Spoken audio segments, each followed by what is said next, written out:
So we are live on Facebook. ठीक है, start करें। तो आप एक बार फेसबुक का वो लिंक भेज दो मिश्रा जी, मतलब उसको हम बाद में सर्कुलेट कर देंगे। तो मीटिंग Sure. स्टार्ट कर लेते हैं क्योंकि वी हैव ऑलरेडी 5:05। Yes. हमें स्टार्ट कर लेना चाहिए। We have another option that we can record the session here also, if you हाँ, want. रिकॉर्ड तो कर ही लो और इसको रिकॉर्ड करके बाद में इसको हम यूट्यूब पे डाल देंगे। रिकॉर्डिंग में लगा दो आप। Okay. चलिए, I हमको I see स्टार्ट कर लेते हैं। Tayal. I see Ankur Tayal. Welcome to all the participants in this today's very important webinar on the two important topics. One of the topic is the relating to the professional opportunities in the Dubai. There are so many opportunities overseas in the India now from the all over the world. But we are discussing here professional opportunities of the Dubai because Dubai is आजकल बहुत ज्यादा इसमें opportunities हमारी develop हो रही हैं। Dubai में काफी काम एस्टेब्लिश हो रहे हैं, बहुत बिजनेस हाउसेज हैं। टैक्सेशन वहां पर पहले नहीं था, corporate tax has been introduced already and there is some talks going on की पर्सनल टैक्सेशन का भी अब वहां पर इंट्रोड्यूस किया जाएगा आफ्टर सम टाइम। तो there are so many opportunities in the Dubai also. तो इंडियन चार्टर्ड अकाउंटेंट्स के लिए हम क्या हमारे पास वहां पर यूनिक अपॉर्चुनिटीज हैं जिसको हम गैदर कर सकते हैं, that will be discussed today by our eminent speaker CA Puneet Sakhuja ji, who is also my friend, very good friend. And तो पुनीत जी उसको डिस्कस करेंगे। And the second topic is relating to the very important the transfer pricing and the setting how to build up the TP practice and how transfer pricing, what are the important aspects. तो CA Abhishek Bhavsar ji उसको करेंगे। I welcome CA Puneet Sakhuja ji, CA Abhishek Bhavsar ji in this webinar, and the keynote address will be delivered by CA Nitin Agrawal ji, who is expert in these FEMA practices and overseas matters, etc. Welcome Nitin Agrawal ji in this webinar, and the session will be moderated by CA Karan Garg. CA Karan ji will moderate both the sessions. Welcome Karan ji. Thank you, sir. Yeah, and I also welcome to all the participants who have gathered here to discuss all these. So to make this session lively, we encourage that all the queries will be handled by both the speakers as per their convenience. Either there may be either in the between the session or after the session as the speaker is convenient. And with these words, I welcome once again welcome to all the participants. And I request CA Nitin Agrawal ji to have the deliver the keynote address regarding the professional opportunities in the Dubai. Thank you, Ankur ji. Thank you, Ankur ji. So, as you discussed, basically, yes, definitely. Nowadays, Dubai is like a hub for the business. There are the reasons why it is happening because earlier there was a lot of restrictions which are happening in Dubai, as you need a local partner there.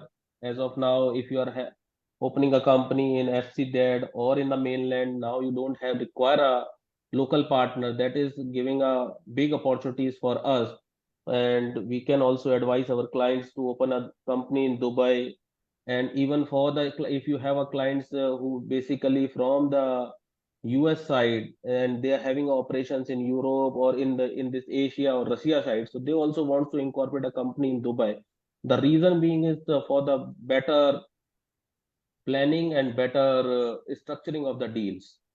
As of now, what we understand, basically what we want from the Puneet ji, what are the major advantages, how we can basically, which we can get from the Dubai incorporation. Then the second piece is what we want is the types of the companies which can be incorporated in Dubai.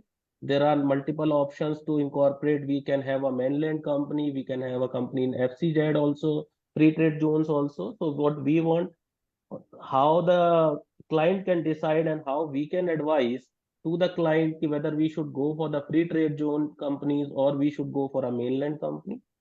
The next process, basically what we are looking for from the Puneet ji is the now the the VAT and the income tax is applicable on the corporates, and there are threshold limits for the VAT. So as a professional, we have opportunities. We can file their VAT returns, we can file their tax returns. How we can assist them for the auditing piece also. Definitely we need a local partner for the auditing, but how we can help them, how we can can we write their books of accounts also in India, how we can do the bookkeeping for those clients.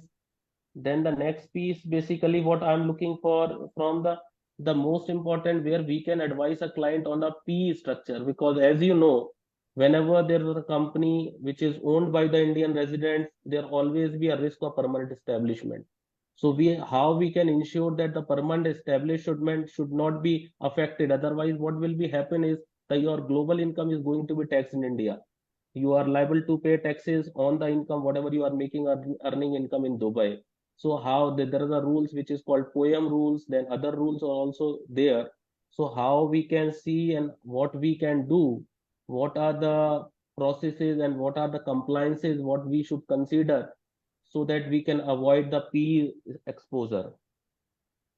Then the next piece, whenever we are incorporating company, what majorly we are lacking is we go there, we incorporate a company. But when we incorporate a company, there is a law in India which is called the FEMA.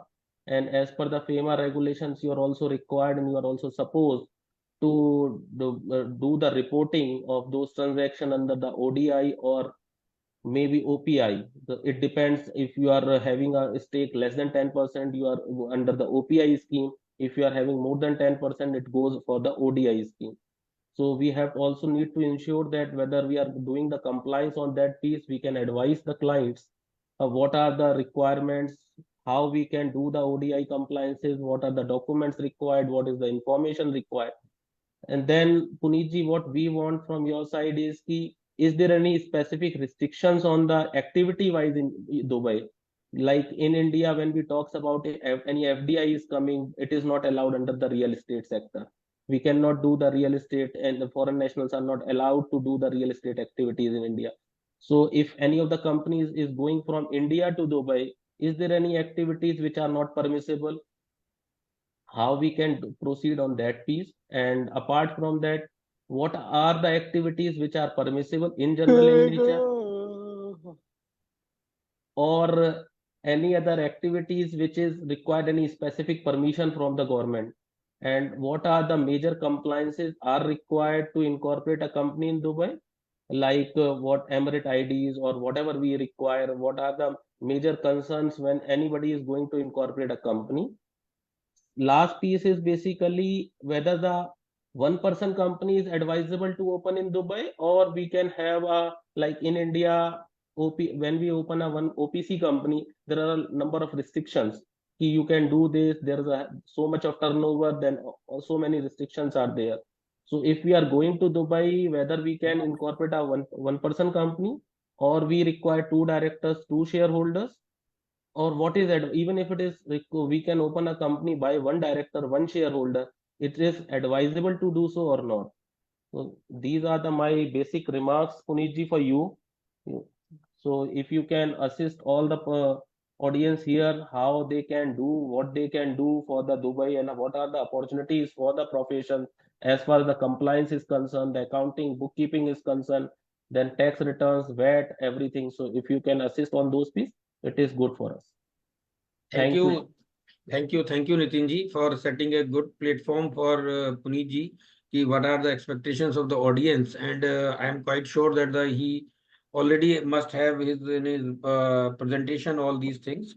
So with these words, I request moderator of the session, CA Karan Garg, to start the technical session. CA Karan Garg. Thank you so much, sir. Now moving ahead, I would request CA Puneet Sakhuja to start the deliberation and let the people know what are the opportunities that are there in Dubai. Thank you, Karan. Hope PPT is clear now. PPT is showing on the screen. Yes, PPT is we can see PPT. Okay, thank you.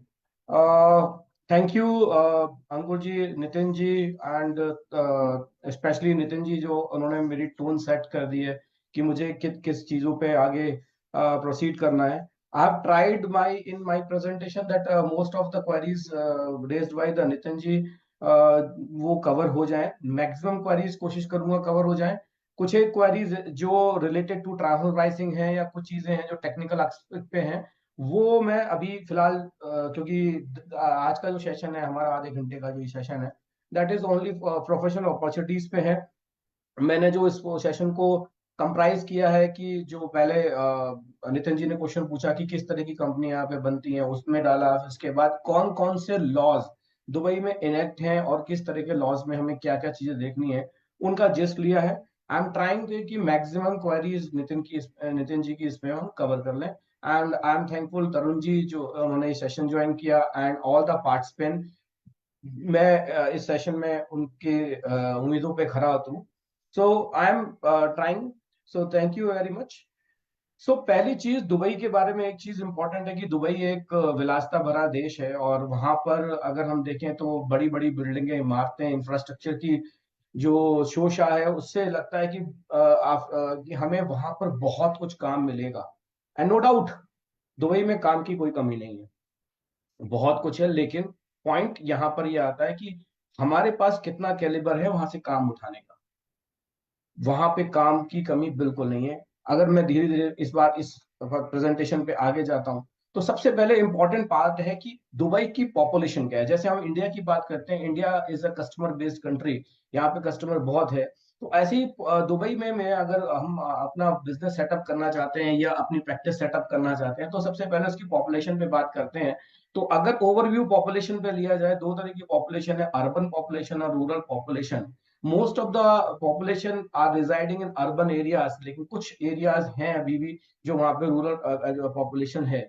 अगर demographically देखा जाए तो 1980 से लगातार population increase हुई है और उसमें एक्सपेट्रिएट्स की पॉपुलेशन लगातार, जो ग्लोबल मीडिया इंसाइट का अगर डाटा देखें तो लगातार जो एक्सपेट्रिएट की पॉपुलेशन बढ़ती जा रही है। अगर मैं बात करूं एक नेशनलिटी वाइज यूए की पूरी पॉपुलेशन का, तो 27% हिस्सा इंडियंस के पास है, 13% पाकिस्तानी, 11% यानी कि वहां के लोकल्स एमिरेटीज, ओनली 11% एमिरेटीज हैं। मतलब जो लोकल पर्सन हैं यूएई के खुद के लोकल वो 11% हैं। And Filipinos 6%। And other nationalities Russia, US, आपका चाइना, सब मिला के ओनली 43%। तो देखा जाए तो इंडियंस की वहां पर अपने आप में बहुत मोटी पकड़ है और अच्छी स्ट्रेंथ है। इस बेसिस पे मैं कह सकता हूं कि अगर एक इंडियन चार्टेड अकाउंटेंट उस यूएई या दुबई जैसी जगह जाता है तो उसको ऑटोमेटिकली अपने आप में एक वेलकम मिलेगा, उसको अपने लोग मिलेंगे और जब अपने लोग होते हैं तो वो अपने लोगों को ही काम देना पसंद करते हैं। तो पॉपुलेशन से साफ साफ नजर आता है कि हम लोगों को वहां प्रायोरिटी मिलेगी। बात करते हैं सेक्टर वाइज स्प्रेड की, यूएई में सेक्टर कैसे स्प्रेड हो रखा है। तो अगर मैं बात करूं, मैंने इसको 5 सेक्टर में डाला। फाइनेंशियल और इंश्योरेंस सेक्टर वहां पर 20% पे है, transportation and storage 22%, real estate 11, manufacturing 11। अब ये होलसेल ट्रेड और रिटेल ट्रेड दैट इज 36%, बहुत मेजर सेक्टर है। क्योंकि ये मेजर सेक्टर आज भी और आगे चल के इंडिया के लिए बहुत बड़ा सेक्टर बनने जा रहा है। रीजन व्हाट, अगर आज की डेट में देखूं तो दुबई में 1,50,000 स्क्वायर फुट पे, जिसका अगर लंबा एक लेके चले 1.2 किलोमीटर का एक मार्ट है जिसको हम ड्रैगन मार्ट कहते हैं। और ड्रैगन मार्ट में चाइना का हर प्रोडक्ट आपको अवेलेबल है होलसेल और रिटेल टेल के लिए। और वहां पे चाइना के सारे बिजनेसमैन ने अपनी शॉप्स खोली हुई हैं। सो आप एक्सपेक्ट करिए 1.5 लाख स्क्वायर मीटर जगह पे आपका ऑटोमेटिकली एक जगह मौजूद है जहां पर आप बिजनेस कर सकते हो। That is for Chinese and it is started in 2004। Now Modi ji ने एक नया जॉइंट वेंचर किया गवर्नमेंट के साथ, यूएई गवर्नमेंट के साथ। They have launched a Bharat mart जिसका एरिया भी 1.5 लाख स्क्वायर मीटर के आसपास होगा, वो इतना ही बड़ा होगा। सो ऑब्वियस सी बात है जो इंडियन बिजनेसमैन के लिए एक अपॉर्चुनिटी है जो रिटेल से होलसेल वहां पर जाके कर सकते हैं। बहुत सारी चीजें इंडिया से आज भी एक्सपोर्ट हो रही हैं लेकिन उनको एक प्रॉपर जगह नहीं मिल पाती है, एक एक्सपोर्टर को जगह जाके मिलना पड़ता है। लेकिन भारत मार्ट एक ऐसी जगह निकल के आएगी जहां पे आप अपना बिजनेस ऑलरेडी फ्लरिश कर सकते हैं। सो अगर बिजनेसमैन इंडिया का दुबई जाएगा तो ऑब्वियस सी बात है वो सबसे पहले इंडियन चार्टर्ड अकाउंटेंट से बात करेगा कि मुझे आप इन दुबई में बिजनेस करना है तो मुझे कैसे करना है, मुझे कैसे बिजनेस सेटअप करना है, मुझे क्या स्टेप्स लेने हैं। सो वहां से हमारा एक पिक्चर शुरू होती है कि हम अपने आप को दुबई में कैसे सेट कर सकते हैं। तो अब बात करते हैं जुरिस्डिक्शन की, क्योंकि जब भी अब आप कोई बिजनेसमैन दुबई में जाएगा तो पहला क्वेश्चन होगा कि सर मैं कैसे जाऊं, क्या करूं, वहां पे कौन सी कंपनी खोलूं, कौन सी एलएलपी खोलूं, क्या खोलूं, वो एक क्वेश्चन है। तो मैं पहले इसको एक जुरिस्डिक्शन में डिवाइड करता हूं। अगर दुबई में यूएई को देखा जाए, जैसे हमारे इंडिया में आरओसी है, अगर प्राइवेट लिमिटेड कंपनी खोलनी है तो आरओसी है, अगर मेरे को एलएलपी खोलनी है तो आरओसी है, मुझे पार्टनरशिप खोलना है तो मुझे पार्टनरशिप एक्ट में रजिस्टर्ड कराना पड़ेगा या प्रोप्राइटरशिप। तो एक फिक्स माइंडसेट है कि हमें ये चार चीजें करनी है, तो चार जगह हमें जाना होगा, इस जगह जाके हमारा बिजनेस स्टार्ट होगा। लेकिन यूएई में ऐसा नहीं है कि वहां पे कोई एक सिंगल आरओसी नहीं है, कोई एक सिंगल एक्ट की तरह से नहीं है। वहां पर 55 बिजनेस जुरिस्डिक्शन है, जिनको हम डिवाइड करते हैं तीन जुरिस्डिक्शन में, मेनलैंड, फ्री जोन और ऑफशोर। 7 मेनलैंड जुरिस्डिक्शन है। 7 मेनलैंड जुरिस्डिक्शन का मतलब 7 एमिरेट्स, जितने भी 7 एमिरेट्स हैं आपके, Abu Dhabi, Dubai, Sharjah, Ajman, Russell खेमा, उमल अल क्विन एंड फुजेरा। तो 6 अगर मैं एमिरेट्स में जो रजिस्ट्रेशन होता है वो एक डिपार्टमेंट है, वहां पर डिपार्टमेंट ऑफ इकोनॉमिक डेवलपमेंट डीईडी के द्वारा होता है। केवल एक एमिरेट ऐसा है जहां पे उसकी म्यूनिसिपैलिटी आपकी सारे बिजनेस का रजिस्ट्रेशन करती है। इसके अलावा यूएई में 45 फ्री जोन्स हैं, इकोनॉमिक जोन्स हैं, जो आपकी कंपनियां या लाइसेंस रजिस्टर करते हैं, और उनमें से भी 50% फ्री जोन दुबई में है। 21 फ्री जोन्स हैं दुबई के अंदर। एंड इसके अलावा 3 ऑफशोर हैं, ये नॉन रेजिडेंट कंपनीज होती हैं। 3 ऑफशोर जुरिस्डिक्शन है जहां पर जो कंपनियां अपना बिजनेस परफॉर्म यूएई में नहीं कर सकती। थोड़ा सा अब इसको थोड़ा सा और दूसरे तरीके से समझते हैं। तो अभी तक मैंने आपको बताया जुरिस्डिक्शन कितने हैं। अब वो जुरिस्डिक्शन की बात लेते हैं। 3 तरह की कंपनियां, जो मेरी सबसे पहला क्वेश्चन नितिन जी का था कि कितने तरह की कंपनियां या क्या बन सकते हैं। अब हम बात करते हैं, जब भी हम इंडियन हैं और इंडिया की तरफ से सोचेंगे, तो हम अगर बिजनेस करने जा रहे हैं तो हमारे दिमाग में माइंडसेट ये होगा कि मुझे अगर बिजनेस इनकॉर्पोरेट करना है तो we have to incorporate a company which is registered under ROC or Partnership Act और LLP। बट यहां पर और दूसरा ऑप्शन क्या है कि जब मैं कोई बिजनेस यहां पे रजिस्टर करता हूं इंडिया के अंदर, एक कंपनी बनाई, उसके अंदर 3 ऑब्जेक्ट, 4 ऑब्जेक्ट, 5 ऑब्जेक्ट रजिस्टर कराकर और उन चारों ऑब्जेक्ट पे काम कर सकता हूं।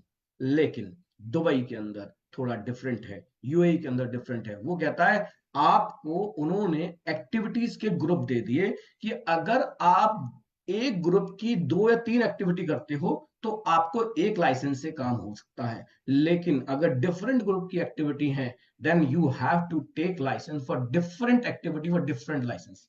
तो कॉस्टिंग भी बढ़ जाती है। तो यहां पर एक्टिविटी वाइज रजिस्ट्रेशन मिलता है, और यहां पे कंपनी नहीं, यहां पे हम कहते हैं लाइसेंस इशू करना। तो 3 तरीके के जुरिस्डिक्शन है। मेनलैंड जुरिस्डिक्शन, जहां जिस बंदे को, जिस बिजनेसमैन को अगर दुबई में रहकर दुबई से बिजनेस करना है, यानी कि B2C बिजनेस करना है, बिजनेस टू कस्टमर बिजनेस करना है, उनको मेनलैंड लाइसेंस लेना चाहिए। उनको फिजिकल ऑफिस की रिक्वायरमेंट है। जैसे इंडिया में अगर हम बात करें, फिजिकल ऑफिस की रिक्वायरमेंट होती है तो हम रेंट एग्रीमेंट या मेरा खुद का घर या खुद उसमें अपना ऑफिस खोल सकता हूँ, खुद कॉमर्शियल स्पेस पे। लेकिन दुबई में अगर आपने ऑफिस खोलना है, अगर रेंट एग्रीमेंट, वहां पे उसे इजहारी कहते हैं, दैट इजहारी should be registered under RERA portal, and उस रेरा पोर्टल के बाद आपको अपने डीडी में भी उसको रजिस्टर कराना पड़ेगा। प्रॉफिट्स जो होंगे वो लोकल रेगुलेशन के हिसाब से चलेंगे, और वेरियस लीगल स्ट्रक्चर्स बहुत हैं मेनलैंड के अंदर। दूसरा आता है B2B। B2B मतलब sorry, free zone licence. Free zone licence are licence जिनको हमें स्पेशल जोन बना के दे दिए कि भाई आप अपनी कंपनी यहां रजिस्टर करा लीजिए, यहां पे अपना काम करिए, और इस काम को आप B2B यानी कि बिजनेस टू बिजनेस करेंगे। और नॉर्मली इस तरह के जोन से come to the free zones और आउट ऑफ यूएई होता है। तो उसका मतलब you are exporting your goods और you are exporting your services to other free zone और to out of UAE. So basic concept free zone का यही है कि आपको B2B करना है। यहां पर आपको फिजिकल ऑफिस की रिक्वायरमेंट नहीं है, फ्लेक्सी डेस्क भी मिलता है, लेकिन अगर किसी को वहां पर फिजिकल ऑफिस भी चाहिए तो वहां पर फ्री जोन के अंदर ही वो एक फिजिकल ऑफिस प्रोवाइड किया जा सकता है। एंड अगर कुछ फ्री जोन ये फैसिलिटी देते हैं, they provide NOC on chargeable basis कि आप उन कंपनियों का office out of free zone खोल सकते हैं। लेकिन यहां पे कई बार फ्लॉ भी है, डीईडी अलाउ नहीं करता कि मेन लैंड पे किसी फ्री जोन कंपनी का लाइसेंस हो। जो फ्री जोन कंपनियां होती हैं उनका फुल रिप्यूटेशन प्रॉफिट का हो जाता है और पूरा legal structure specific free zone wise चलता है। अगर मैं फ्री जोन्स के नाम लूं, बहुत सारे फ्री जोन्स हैं जिनमें DIFC, DMC, DIC, तो हर फ्री जोन का एक अलग आइडेंटिटी क्रिएट की गई दुबई के अंदर। जैसे अगर मुझे मीडिया रिलेटेड कंपनी है तो मुझे दुबई मीडिया सिटी में जाना है या शारजा मीडिया सिटी में जाना है, जरूरी नहीं है जाना, लेकिन आइडेंटिटी इस हिसाब से क्रिएट की गई है। अगर मैं इंटरनेट रिलेटेड कंपनी हूं तो मुझे DIC में जाना है, दुबई इंटरनेट सिटी में जाना है। अगर मैं फाइनेंशियल रिलेटेड कंपनी हूं तो DIFC यानी कि दुबई के फाइनेंशियल सेंटर में जाना है। और अगर मैं कॉमोडिटी रिलेटेड कंपनी हूं तो मैं TMCC में जाऊंगा, दुबई मल्टी कॉमोडिटी सेंटर में। तो हर चीज का एक वो बनाया गया कि आप इस रिलेटेड आपका ये है एक जोन है। तीसरी चीज आती है ऑफ शोर लाइसेंस। ऑफ शोर लाइसेंस नॉर्मली नॉन रेजिडेंट अपनी कंपनी खोलने के लिए करते हैं और ऑफ शोर के काम के लिए करते हैं, जहां पर कोई फिजिकल ऑफिस की रिक्वायरमेंट नहीं, और नॉर्मली इनको इंटरनेशनल बिजनेस कंपनी कहा जाता है।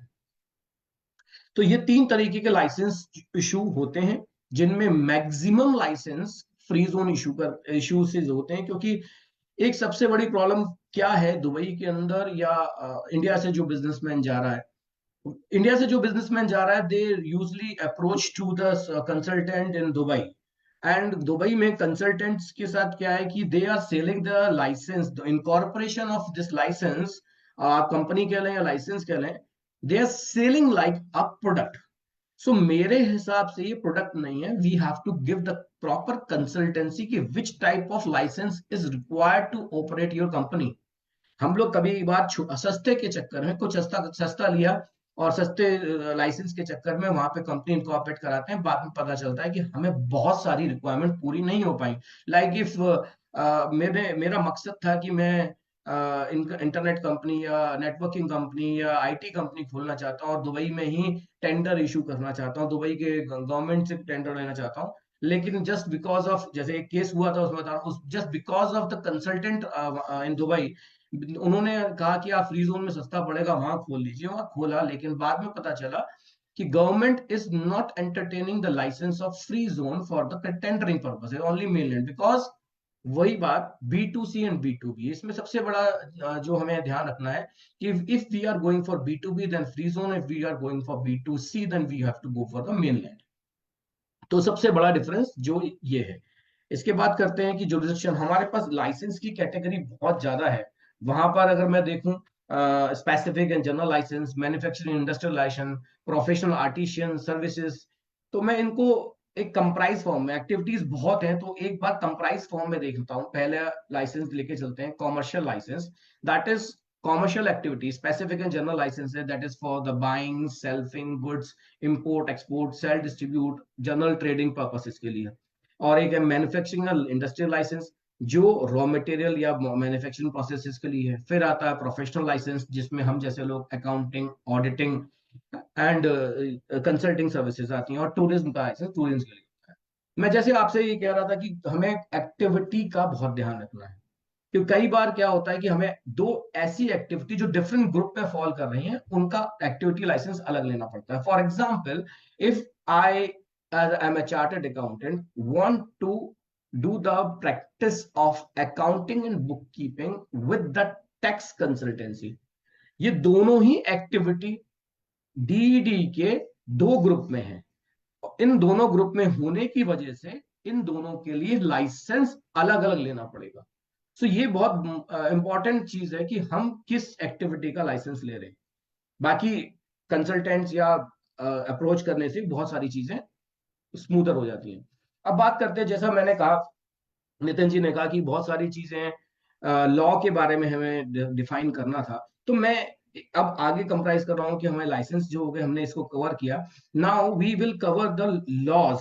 कौन कौन से ऐसे लॉज हैं जो दुबई की कंपनी को हमें फॉलो करने पड़ेंगे, उनको फॉलो करने के बाद हम जान पाएंगे कि किन लॉज को हमें स्टडी करना है अपने क्लाइंट के लिए, ताकि वो कंप्लायंस हो सके। सबसे पहले कॉमर्शियल कंपनी लॉ। अगर हम बात करें, बिल्कुल इंडियन लॉ की तरह है कि हमें बोर्ड मीटिंग करनी है कम से कम एक क्वार्टर में, एक एनुअल जनरल मीटिंग करनी है जो फाइनेंशियल ईयर क्लोज होने के 4 महीने के अंदर, बोर्ड मिनट्स रखने हैं प्रॉपर रजिस्टर ऑफिस के अंदर, हमें स्टेटूटरी रजिस्टर और मेंबर्स रजिस्टर और ये सारे मेंटेन करने हैं, और फाइनेंशियल स्टेटमेंट, ऑडिट रिपोर्ट और बोर्ड रिपोर्ट हमें रखनी है। ऑडिट की बात करते हैं, तो अगर मेनलैंड कंपनी का 50 बिलियन का टर्नओवर है तो उसको ऑडिट कराना कंपलसरी है। And free zone company, each and every free zone company has to be audited irrespective of turnover. So free zone company को ऑडिट कराना कंपलसरी है। मेनलैंड के केस में 50 बिलियन का इंपॉर्टेंट है। अब बात करते हैं वहां पे अल्टीमेट बेनिफिशियल ओनर यानी कि यूबीओ। यूबीओ ट्रांसपेरेंसी लाने के लिए, क्योंकि कहीं ना कहीं दुबई का एक जो प्रीवियस सेटबैक था कि नॉर्मली लोग ये मानते थे कि कहीं ना कहीं दुबई इज प्लान जिसमें हमें ब्लैक के मनी को व्हाइट या बहुत सारी चीजें होती थी, उस चीज को कर्ब करने के लिए दुबई ने बहुत सारे लॉज को लाए, और उस लॉज के इम्प्लीमेंटेशन के बाद आज दुबई ग्रे लिस्ट से बाहर है। मैं बात करता हूँ यूबीओ की। अब यूबीओ एक ऐसी इसमें आपको अल्टीमेट बेनिफिशियल ओनर की डिटेल्स अपने पास रखनी होंगी। अब अल्टीमेट बेनिफिशियल ओनर कौन होगा? जो 25% से ज्यादा की होल्डिंग करता हो डायरेक्टली और इनडायरेक्टली, और वो लीगल पर्सन उसका यूबीओ होगा। लेकिन अगर कोई UBO as a share holding से पता नहीं चल पा रहा है, तो company person who control the company by means of control shall be the beneficial owner, or person who hold the position of higher management official shall be deemed to be the beneficial owner। तो अगर कोई बंदा किसी भी तरह से control करता है तो बेनिफिशियल ओनर होगा, या वो मैनेजमेंट हायर मैनेजमेंट ऑफिशियल है उसको मान लिया जाएगा बेनिफिशियल ओनर। एप्लीकेबिलिटी क्या है? कोई भी लीगल पर्सन रजिस्टर्ड है यूएई में उसके ऊपर एप्लीकेबल है। डेडलाइन 60 रिलीज होने के 60 डेज के अंदर इसकी कंप्लायंस करनी पड़ेगी। इसमें क्या है? We have to maintain the document of UBO. जो भी यूबीओ है उसका नेशनलिटी का एक रजिस्टर मेंटेन करना पड़ेगा जिसके अंदर नेशनलिटी, प्लेस ऑफ बर्थ, उसका legal document like passport, emirate ID, वो सारे मेंटेन करने पड़ेंगे। वो पर्सन क्यों बेनिफिशियल ओनर पड़ा उसका रीजन बेसिस रखना पड़ेगा। उसी रजिस्टर में वो जो बेनिफिशियल ओनर नहीं रहा वो डेट्स भी नोट करनी पड़ेगी। और ये रिक्वायरमेंट उन कंपनियों को नहीं है जो स्टॉक एक्सचेंज में रजिस्टर है, subject to disclosure requirement which ensure sufficient transparency to the UBO. अब बात करते हैं सीबीसीआर। ये तो नाम हम लोगों ने बहुत बार सुना भी होगा। ये ट्रांसफर प्राइसिंग डॉक्यूमेंटेशन है जो सीबीसीआर थर्ड टायर का है, और बीपीएस प्लान एक्शन 13 के अंतर्गत आता है। इसमें मल्टीनेशनल एंटिटीज को अपनी सारी रेवेन्यूज का एलोकेशन, रेवेन्यू प्रॉफिट टैक्सेशन देना पड़ता है। और दुबई में, यूएई में एमएनई कंपनीज के ऊपर ये तब एप्लीकेबल होता है जब उनकी consolidated group revenue 3.15 billion AED से इमीडिएट प्रीसीडिंग फाइनेंशियल ईयर में, फिजिकल ईयर में ज्यादा होती है, 3.15 बिलियन से ज्यादा होती है। इसके लिए हमें सीबीसीआई की 3 टेबल्स पर ध्यान देना होता है। पहले टेबल 1, हमें इसके अंदर क्वांटिटेटिव इंफॉर्मेशन पर tax jurisdiction such as unrelated party and related party revenues की डिटेल देनी होती है। क्वांटिटेटिव कंटेन द टेबल 2 के अंदर हमें क्वालिटेटिव इंफॉर्मेशन पर constituent company, main business activity undertaken in the year. Table 3 में additional information necessary to facilitate the understanding of table 1 and 2 CBCR। अब बात करते हैं, जैसे इंडिया में एएमएल आया just because the reason of to curb the terrorism funding, इस चीज को हटाने के लिए, इकोनॉमिक एंड फाइनेंशियल सिस्टम सुधारने के लिए, तो इन चीजों के लिए उन्होंने एएमएल लेके आए और एएमएल के अंदर उन्होंने 6 एक्टिविटीज को डाला। सबसे पहले हमारी activity auditor and accountant, we are the DNFB, means designated non financial business professions है, ये डीएनएफबी है। सबसे पहले आता है auditor and accountants, second lawyer, notaries and legal professionals, third company and trust service provider, fourth dealer in precious metal DPMS, fifth real estate agent and brokers, or any other designated NBF and NFB which is not mentioned here। इसमें अभी जितनी list है ये 5 के 5 इसमें AML में आते हैं। एएमएल की रिपोर्टिंग करनी पड़ती है। ऐसी कोई भी ट्रांजेक्शन कौन से डीपीएमएस यानी कि dealer in precious metal and stones, वो एएमएल में आते हैं जब कंसोलिडेटेड ट्रांजैक्शन किसी की मॉनेटरी वैल्यू एक्सीड 55,000 एईडी। अब बात करते हैं वैट। क्वेश्चन पूछा नितिन जी ने कि वैट की एक बहुत बड़ी बात, 2017-18 में सबसे पहले दुबई ने जब सबसे पहले वैट इनेक्ट किया, तो उस वक्त वैट सारी सर्विसेज और सारे गुड्स पे लगा and it is only 5%, only 1, एक ही टैक्स है, यहाँ की तरह 2 या 3 तरीके के टैक्स नहीं है, यहाँ पे 5% टैक्स है और ये सबसे low as compare to global standard. Applicability all the goods and services. और बात करते हैं रजिस्ट्रेशन की, 3,75,000 एप्लीकेबिलिटी की बात करें तो 3,75,000 दिरहम के ऊपर जाने पर हमारा registration mandatory and we have to charge the VAT on the sale above 3,75,000 ले। और वॉलंटरी रजिस्ट्रेशन के लिए हमारी sale whenever we reach the 1,87,000 then we can go for the voluntary registration। तो एंड उसके बाद हमें वैट चार्ज करना पड़ेगा। दूसरा कंप्लायंस क्या है, we have to file the quarterly returns, we have to maintain the proper records, financial record, VAT invoices. हमें एफटीए की वेबसाइट पे जाके इसका रजिस्ट्रेशन लेना है, एफटीए की वेबसाइट पे जाकर उनकी रिटर्न फाइल करनी है और एफटीए की वेबसाइट पे जाकर हमें सारे टैक्स पे करने हैं। फिर इसमें 2 तरह की एक्टिविटी जो इंडिया में भी है, जीरो रेटेड सप्लाई भी है और एग्जेम्प्टेड सप्लाई भी है। तो zero rated supply means supplies which are taxable but having a zero rate. तो जीसीसी में अगर बात करें तो हमें कोई भी गुड्स का एक्सपोर्ट आउट ऑफ दुबई करना है और then in that case export is zero rated supply. Health care services, educational services, investment grade precious metal supply जो करना है, इन सब केस में जीरो रेटेड है। एग्जेम्प्टेड सप्लाई में देखें, रेजिडेंशियल प्रॉपर्टीज की अगर आप सेल परचेज करते हैं तो कोई एग्जेम्प्ट है, बेयर लैंड बेचते हैं, कुछ फाइनेंशियल सर्विसेज भी इसमें एग्जेम्प्ट हैं, तो एग्जेम्प्टेड और जीरो रेटेड सप्लाई। अगर पूरा डिस्क्रिप्टिव वैट को पढ़ेंगे तो वो अलग चीज है, लेकिन मैं ओवरव्यू दे रहा हूं तो वैट कहाँ का लगता है। Next ESR.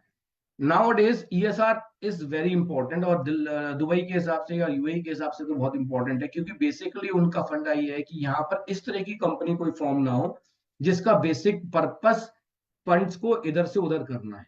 They should be practically working in Dubai.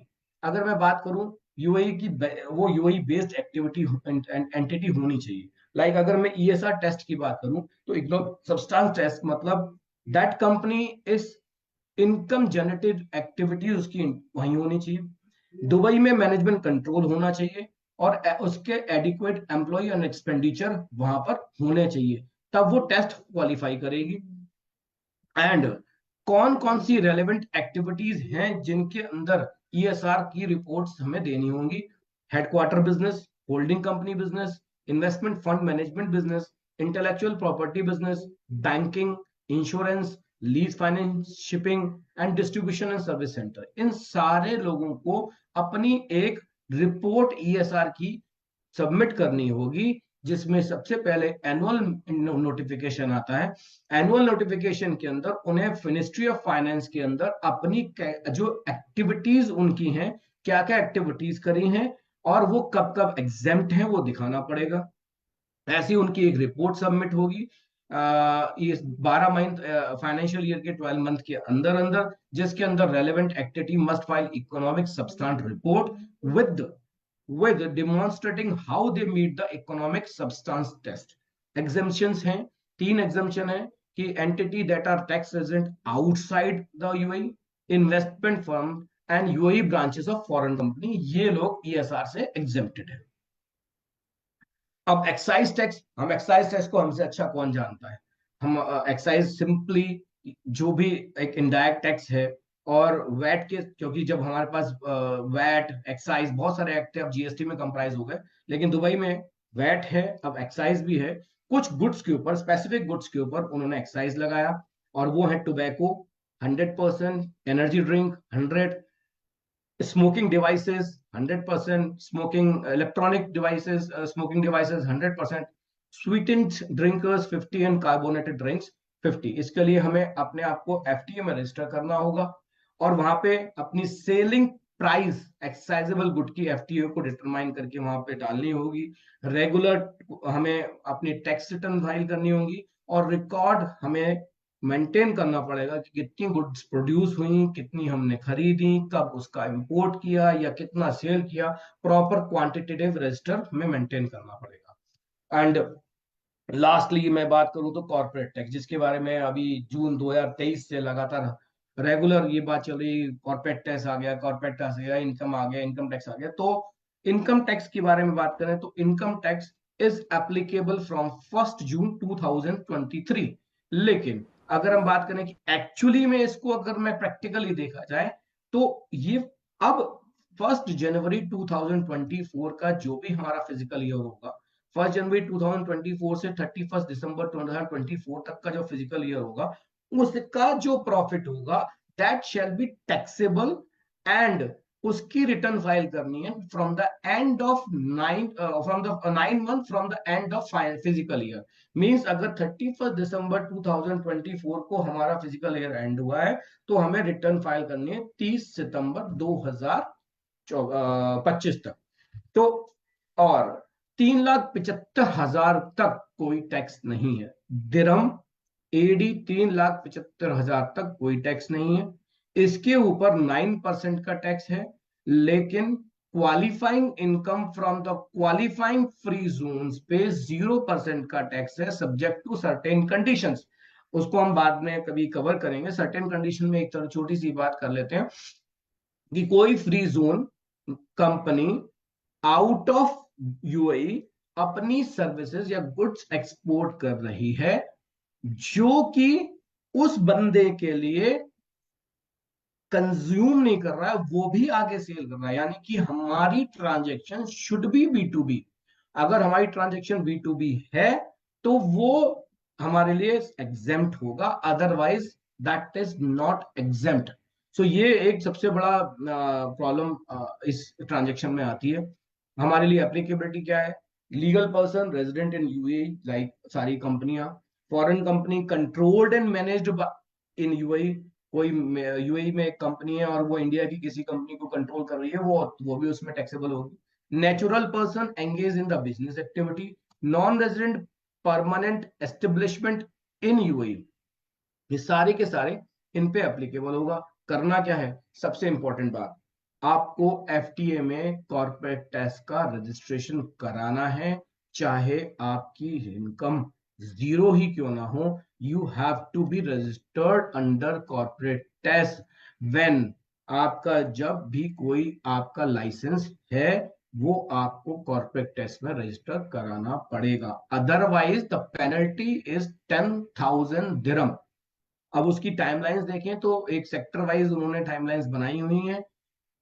1 मार्च 2024 से पहले की कंपनी की उन्होंने टाइमलाइन बनाई हुई है कि इस पीरियड में कोई कंपनी बनी तो उसको अभी तक रजिस्टर करना है, तो लास्ट डेट उसकी 30 नवंबर है। लेकिन जो कंपनी 1 मार्च के बाद बनी उसको 30 जून तक रजिस्टर करना था, एंड उसके बाद कोई भी कंपनी बननी है तो 3 months from the incorporation of company ही has to register under the corporate tax. इसके साथ कॉर्पोरेट टैक्स की रिटर्न एनुअली रिटर्न जाएगी, उसमें आपको अपने फाइनेंशियल्स देने हैं, और अपनी पूरी इनकम रिपोर्ट करनी है, और उसकी कंप्यूटेशन जैसे इंडिया में बनती थी वैसे ही हमारी कंप्यूटेशन वहां बनेगी। कौन सी चीजें डिसअलाउड हैं, कौन सी अलाउड हैं, that is a brief discussion. And हम लोगों को प्रॉपर टाइमली उनकी पेनल्टी से बचने के लिए प्रॉपर टाइम से हमें उनके टैक्स जमा करने पड़ेंगे। And as per the corporate tax we should have books of account for at least 7 year. जैसे यहाँ पे 8 साल तक है, तो हमें ये 7 साल तक करने होंगे। सो आई एम रियली थैंकफुल जो मैंने अभी इनसाइट थोड़ी सी दी, क्योंकि आगे का सेशन भी है। एंड मैं यहाँ से एक चीज और कह देना चाह रहा हूँ कि हमारा अर्था ग्रुप ऑलरेडी यूएई में अपनी कंपनी एस्टेब्लिश कर चुका है। किसी को किसी तरह की यूएई में असिस्टेंस चाहिए हो, we are always available. Thank you very much. Now the time for the question and answer. If any current any question answer, we can take the answers on. Do we have any questions? Chat में है कुछ questions. Just checking.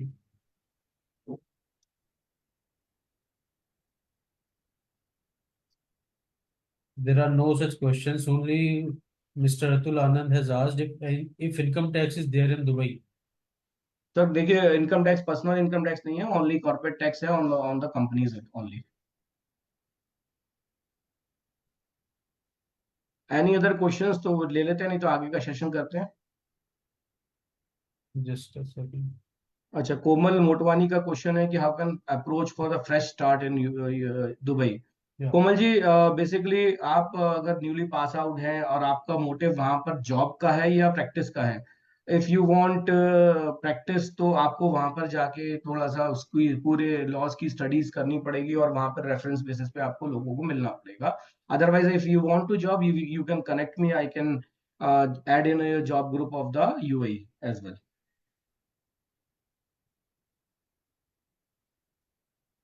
Sir Romil ji, B to B का मतलब business to business transaction है। अगर B to सी मतलब B to B का मैं मान के चलूं, एनी सर्विसेज और गुड्स जो मैंने बेचे हैं या ट्रांसफर किए हैं सर्विसेज, वो कंज्यूम ना होके किसी और को ट्रांसफर की गई हैं, that is B to B. अगर वो कंज्यूम हो जाती हैं, that becomes B to C. Komal, आपको ग्रुप में मैं ऐड कर दवा दूंगा। आप मुझे बस केवल एक मेरे नंबर पे पिंग कर दीजिएगा। मेरा मोबाइल नंबर मैं आपको भेज देता हूँ, आप उस पर पिंग कर दीजिएगा, मैं आपको वहां पे कर दूंगा।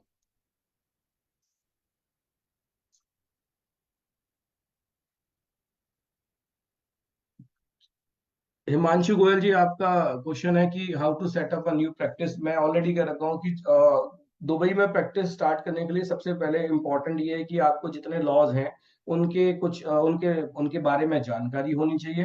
तो दूसरा सबसे इंपॉर्टेंट काम है कि आप वहां पर, जैसे इंडिया में अपनी प्रैक्टिस स्टार्ट की थी, आपको रेफरेंस बेस और अपनी ट्रायल एंड एरर के थ्रू वहां पर मिलना होगा। और सबसे इंपॉर्टेंट बात, किसी भी बिजनेस को स्टार्ट करने के लिए आजकल इंपॉर्टेंट है सोशल मीडिया। सोशल मीडिया में लिंक्डइन है, और जैसे इंडिया में तो टिकटॉक बैन हो गया है, बट दुबई में टिकटॉक का बहुत प्रचलन है। तो टिकटॉक के थ्रू, किस लिंक्डइन के थ्रू, फेसबुक, इंस्टाग्राम के थ्रू हम अपनी प्रैक्टिस को वहां फ्लरिश कर सकते हैं, क्योंकि चार्टर्ड अकाउंटेंट्स को इंडिया में इस तरह का करने का अलाउड नहीं है। बट वहां पर आप अपनी प्रैक्टिस को फ्लरिश करने के लिए you can use the social media. Thank you. Pradeep Mangalji has asked, how can you be of help in transfer pricing compliance? I think वो transfer pricing के लिए अभिषेक जी हाँ, must वो be. सेशन लेंगे, वो देख लेंगे। And Virendra ji, you can text Puneet ji. He'll add you in मैं the job आपको ग्रुप group में for ज्वाइन करा Dubai. दूंगा, Virendra ji. Parag ji has asked, how can he get the study material for Dubai taxation? पराग जी, आप मुझे ping कर दीजिएगा, मैं आपको पूरा स्टडी मटेरियल जो है वो मैं भेज दूंगा, और एफटीए की लिंक भेज दूंगा। एफटीए के लिंक से आप जो ओरिजिनल बाइलॉज हैं वो देख सकते हैं, और इसके अलावा स्टडी मटेरियल जो है वो मैं आपको पर्सनली आपके पास भेज दूंगा। वैट का भी भेज दूंगा, कॉर्पोरेट टैक्स का भी भेज दूंगा। So do we have any other questions regarding professional opportunities in Dubai? Thank you. Yeah. Now I think we can move to our next session.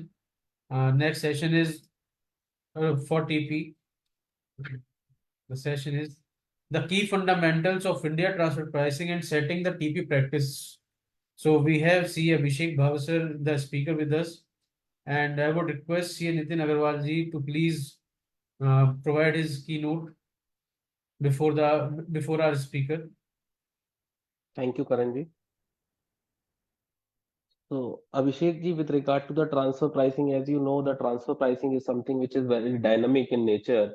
The laws are limited, but basically it is not new as of now. A lot of years have been passed, but still there are so many things which you have to take a reference from the either from the OECD guidelines or from the future things, which is not available in the tax laws in India. So that one piece, what is a requirement, how we can put on that piece. The second is basically when we talks about there is a section 92 which talks about the associate enterprises, which says there is a subsection 192 and 92A subsection 1 which talks about the direct nexus, which is something is simplest part of it. Okay, if you are holding directly or indirectly 26% control, so that is applicable.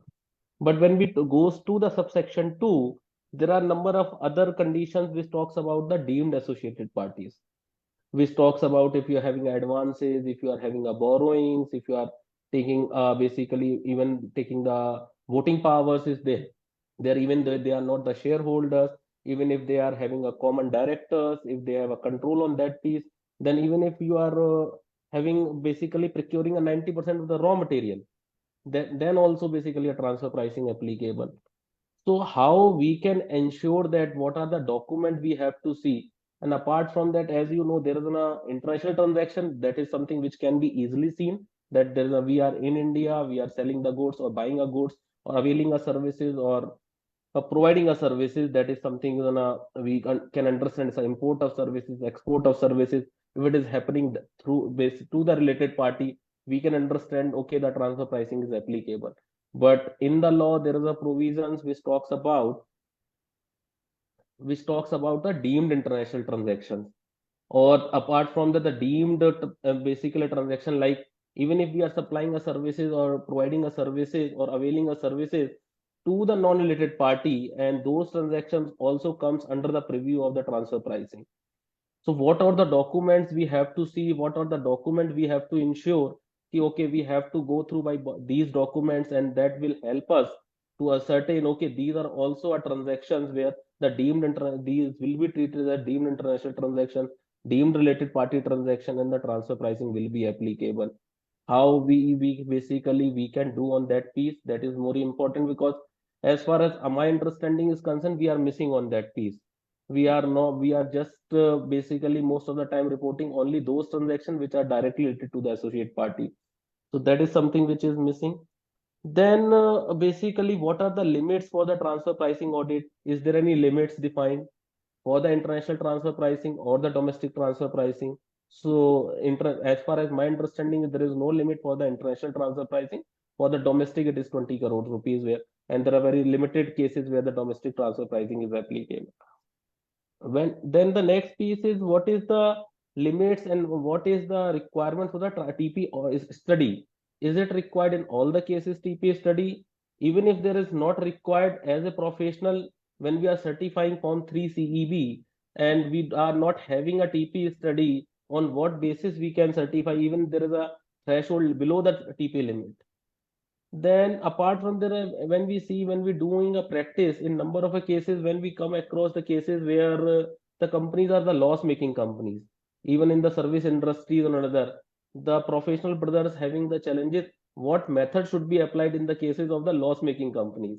That is something which if you can cover on that piece. Then there are a number of methods. There are 6 methods which have been defined under the transfer pricing regulation. The sixth was added just couple of years ago, the other methods. So what are which method should be utilized in which cases? Is there any specific guidelines? Okay, if we are basing like the we are talking about a PSM, profit split method. Okay, when we are doing a distribution business, that can be applied. Which is more common method which is currently being used in India, like TNNM or the other methods?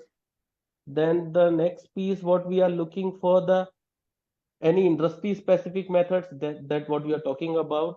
Then next is how we did when we doing a transfer pricing, the most important piece is to determine the tested party. Which should be the tested party, whether the Indian party to be treated as the tested party, or the our associate concern or group concern which is outside India to be treated as tested party. Because what happens is generally when we do, we always treat Indian entity as a trusted party because we understand that this is the because we have a data of an Indian party and the Indian party should be treated as a tested party. But as per my understanding, the law says we have to do the function analysis. What which companies' functions are more complicated, the transactions are less complicated. On that basis, the tested party should be decided, and then when we decide that even the tested party, let us say the US party or my client in outside India is a tested party, can we use a capital line or Progress software in India to test their benchmark because they are not operating in India, their profits are as per their global standards. So which software should be used? And what happens is like the Capital 9 and Provis itself is a costly software. But when we goes for the international software, those comes in couple of let us say 25,000 dollars. So what are the sources available? So where we can decide and where we can see. You can hear me? Yeah. Yeah. Okay. So how we can decide basically, is there any availability of those softwares which can be used on a subscription basis? The next piece is basically when we talks about transfer pricing study, how important the industry analysis is, why it is required, why we have to do the industry analysis. Then the next piece is the function analysis. Why the for the transfer pricing study, why the functional analysis is important, whose function is performed by the Indian entity, whose the other function which is being performed by the by associate enterprises which is outside India. Is that having any impact on the margins when we determine the arm's length transaction? The next piece is FAR analysis. Is the FAR analysis important when we do the transfer pricing? Because if we can say there may be a when we do a comparative, the if my company says having a FAR of let us say 10 lakh rupees, other comparative entity is having a 10 crores FAR. So is it comparable or not? And then next piece is a turnover comparability, whether any company can be considered as a comparable entity when we decide, okay, like I'm selling a car, Maruti is also selling a car, it is a comparable party, or is there any turnover threshold also, like I'm doing a 20 crore turnover, Maruti is doing 20,000 crore turnover, whether that can be considered or not. Then last piece is basically whenever we do, what are the ratio analysis should perform to decide and what are the TP adjustment is supposed to be done. Like if the working capital, like if we are not making to payment, we are not getting the payment from the debtors. We are selling the goods to our associate party and he's not making the payment first time. So is there any requirement for the working capital adjustment? Then last piece is Abhishek ji for you is like I'm in India and I am having basically I am having a team of 100 employees here, but I am unable to utilize the resources. There are unemployed resources. Basically, we do not have the work. So any adjustment which we can do in the transfer. Please mute everyone. Nitin sir, sorry. Yeah. Yeah, no worries, no worries. So where I am, yeah. So where I am. Unutilized capacity. Yeah, Unutilized employee unutilized capacity. Sorry. So any unutilized capacity, what are the adjustment we can do in the transfer pricing study? So Abhishek, these are the broad areas. If you can answer all those things to all the participants here because the TP time is coming in next 2 months time and everybody has to do so many certification and what are the precautions we should take when we are doing 3CEB certification and what are the other requirement with regard to that, like 3CE AA is a form which is also supposed to be filed, then the country by country reporting will learn so many things. So and there are other 3CE ABC, there are number of forms which is supposed to be filed under the transfer pricing regulations. So what are all those supposed to be filed, and how we can ensure, how what the checklist we should, as in a company, as in a consultant, we see okay, these are the requirement, what kind of the checklist they should have, so that they can ensure all the compliances have been done, and how they can advise better to the clients. Okay, these are the compliances and these has to be complied. Thank you, Abhishek ji. So now it is your piece. You have to see how you can set up all these things. These are the my expectations from your side, sir. Thank you, Abhishek. Thank you, Nitin ji. Abhishek ji was also smiling while you were deliberating. So over to Abhishek ji. You have a lot of questions to answer and your deliberation as well. So over to you, sir. My pleasure. Thank you, Nitin ji, for the detailed list. I've noted each and every point. We can surely discuss this. So there's also, I was expecting a Q&A session. So the points which not be could not be covered under this particular the presentation which I'm going to make, we can obviously discuss at the last part when the Q&A session is being planned, right? So thank you, Gyan Ki Baat team. Let me first thank Gyan ji, Ankur ji, Amit ji, Puneet ji, Nitin ji, Karan ji, and Kriti ji for organizing such a wonderful and interesting webinar. I'm really, it's my pleasure to, host the subject which I am into since 9+ years.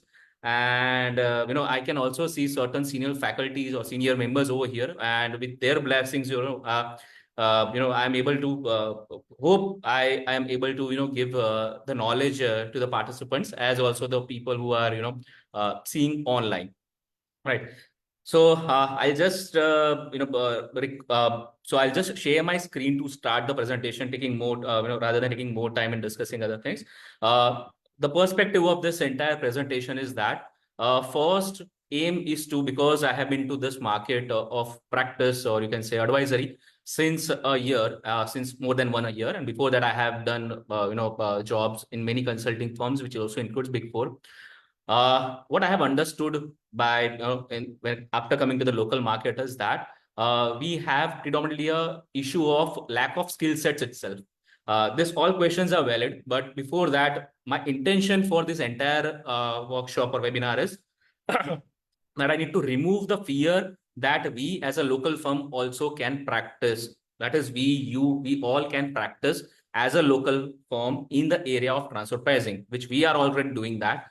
But yes, that is what my intentions are. And through that, considering that basis, I have, developed today's presentation. It might not cover all the questions which you have asked, and which we can obviously take it separately in the last session, or we can obviously discuss that over call. If anybody has also, wishes to discuss anything, they can reach out to me easily on LinkedIn or on WhatsApp, on all the mediums which are there. So with that particular thing, let me just share my screen so that we can start with today's session, which technically is aiming to, to remove the fear of starting a practice in the transfer pricing.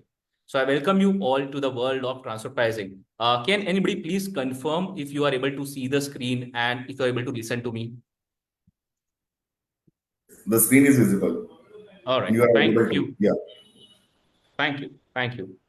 So before we start, this is what I do in my every session, that empty your cup. First of all, whatever knowledge which you have, I really appreciate and respect that. But when, when we are delivering session, just please keep aside that knowledge for time being. Don't try to use that and judge the situations as of now, because as being said, that transfer pricing is a very subjective matter. There can be controversies in each and every statement, each and every provisions, clauses, explanation, etc. Right. So it's a subjective matter, and that is where please focus on fundamentals so that you are able to understand the conceptual part of the thing, and that is how the interpretations, the positions can be taken by referring to the law. Today, also the intention is that I'm not going too much technical, into deep technicalities which pertains to the provisions or interpretations. We are going to understand that how we can start the practice, what things we should as a consultant keep in mind when we are going to advise our client, right? And I'm also going to tell you certain processes, right? And please make this session interactive. I know it's 6 p.m. right now. It's for many people, it would be office leaving time. So, have some energy because this is going to be a subjective session. Now, can you tell me that what are the key elements for starting off any practice in your firm or starting any service line in your firm? Can anybody quickly tell me or comment in the chat box what are the key elements for starting any practice, any type of practice or any type of services in your firm? What are the major elements? Quickly. Please make this session interactive so that you can learn more out of this. In the chat box. I hope everybody is able to put down their messages in chat box. What are the key elements? What do you think that there are many senior members also over here. There are many young members also over here. Okay, we got an answer from Mukesh ji. Area of knowledge. Kamal says marketing. Manish ji says bandwidth. All right. Any other guesses? If you want to make guesses, you can make. You are free. Let us keep this entire session interactive because that is where we'll be able to understand the subjective topic.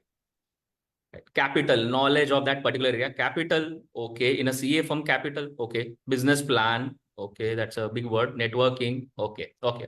So we're getting good responses, right? But to key elements to start any practice or discipline in your, consulting firm or a tax firm or a audit firm or accounting firm. The key elements. Now, SEMA says clients. Obviously, that needs to be there. Else the practice won't sustain. But yeah, that will come afterwards. Key elements to start the practice is the process knowledge, right? So knowledge of all the processes in that particular practice, which includes theoretical, aspects, theoretical provisions, as also practical processes that you need to implement being a consultant, right? At the end of the day, we are all consultants to our clients. So first is process knowledge, that what you are required to do when a case comes to you or when a scenario develops, what you are required to do. That's what a process knowledge means. Second part is market knowledge. You need to understand that when you're selling that services to the client, how much should be the price of that services? Should it be a reasonable thing? Should it be, basis your target market, target client, what price you should put before the, before the client? That's a market knowledge.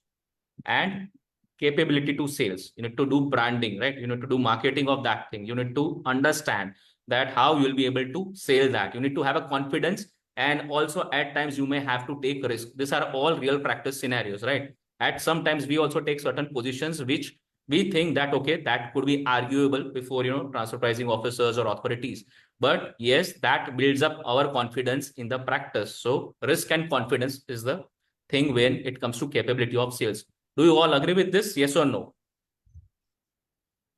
These are the three basic factors to start any of the services in your consulting firm. If you are thorough with all the three, you can start your service line. No need of clients. Clients will get built afterwards once when you are thorough with all the things, right? We have not started the session right now, right? Now, what are we going to discuss today? Today, as I said, that we are going to focus on first fundamentals of transfer pricing, where I'm going to explain the fundamental provision, then, processes which are involved, then how do you sell the transfer pricing services? So whenever a client comes to you, then what are the services which you can offer to the client, right? So this is in a limited, set of time. I am going to explain that so that it builds certain level of confidence in you that, okay, you can also practice in this particular area of transfer pricing, removing all the fears which you have, right? Transfer pricing is a simple subject. It's a very simple subject compared to when it comes to tax or, when it comes to other tax subjects and tax topics, right?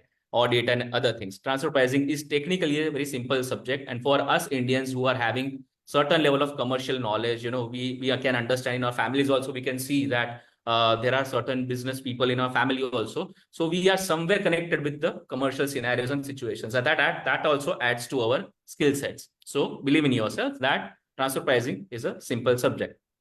Now, Just to give a very quick introduction of myself, I passed my CA exams in 2013, and from 2014, I was in a job in a Pune for a year. I was into audit, and then after 2015 to 2018, I have been with a big consulting firms based out of Pune and Bangalore in transfer pricing service line. And 2019, I again started my practice, but somehow due to marketing skills, had to close down. Again, I did a job for 3 years where I also learned international tax, transfer pricing.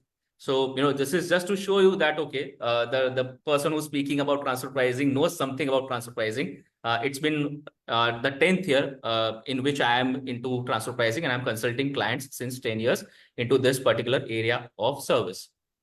Now, let's learn few fundamentals of transfer pricing. Structure of transfer pricing provisions under the Indian tax law. Now, can anybody please tell me that from which section the transfer pricing actually begins in the Income Tax Act? Quickly. From which section the transfer pricing provisions begins under the Act? We are going to understand, and this structure is important for us to understand because it sets the basis for something which is I'm going to describe in the later part.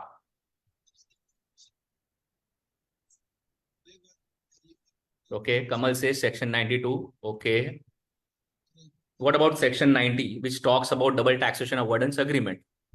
So let me tell you, I'm not going to take more time in asking and all things, but let me tell you, the transfer pricing provisions predominantly starts from section 90. That is when the DTAAs are being referred, and under DTAA, if you go there and if you see, there's a clause which is called an associated enterprise clause, right? In the DTAA, there are many clauses, right? You might have seen the DTAA, like taxes covered or permanent establishment, royalties, etc. So there's also a clause of associated enterprise. So transfer pricing, as said by Nitin, it's an old thing. So it was there also prior to introduction of law in India. So it was applicable at that point of also time. But yes, special anti-avoidance regulations, that is SAR, were incorporated under the Income Tax Act in the year, I'm not sure, 2001, 2002, they were incorporated under our Indian Income Tax Act, which provided the guidelines that how you need to do the transfer pricing or how you are required to assess the arm's length price of the transaction, which is going to be undertaken or which is being undertaken between the related parties, correct? Between the associated enterprise. Now, let me first start with the structure, as someone pointed that section 92 to section 92F, and then after it goes to 94, 94B also are there. But the basic structure of transfer pricing provisions under the Indian tax law, which technically has not been bifurcated anywhere under the Act, which technically I see in that manner, and that is what I wish to place before you, is that the sections have been covered under 5 buckets. If you see any of the tax law, right, it would have these 5 buckets. First would be the charging section, right? The second would be the applicability provisions. Third would be how you compute, right? How you do the computations, right? In this case, it will be computation of arm's length price. Then the fourth bucket is assessment and dispute resolution. And fifth is compliances and documentation. Now, why this is more important? When we come to charging section, we can understand that from there, section 92 starts, from there, transfer pricing starts. Then comes the applicability provisions, which is section 92A, which is associated enterprise, 92B, international transactions, 92BA, specified domestic transactions. Then comes the computation part, right? Where we compute the arm's length price, where where it states about the arm's length price, what are the rules associated to that, and how you have to arrive at the arm's length price. Then 92CA, 92CB, 92CC, and 92CD. They are all related to more sort of assessment and dispute resolutions, which also include safe harbor and all.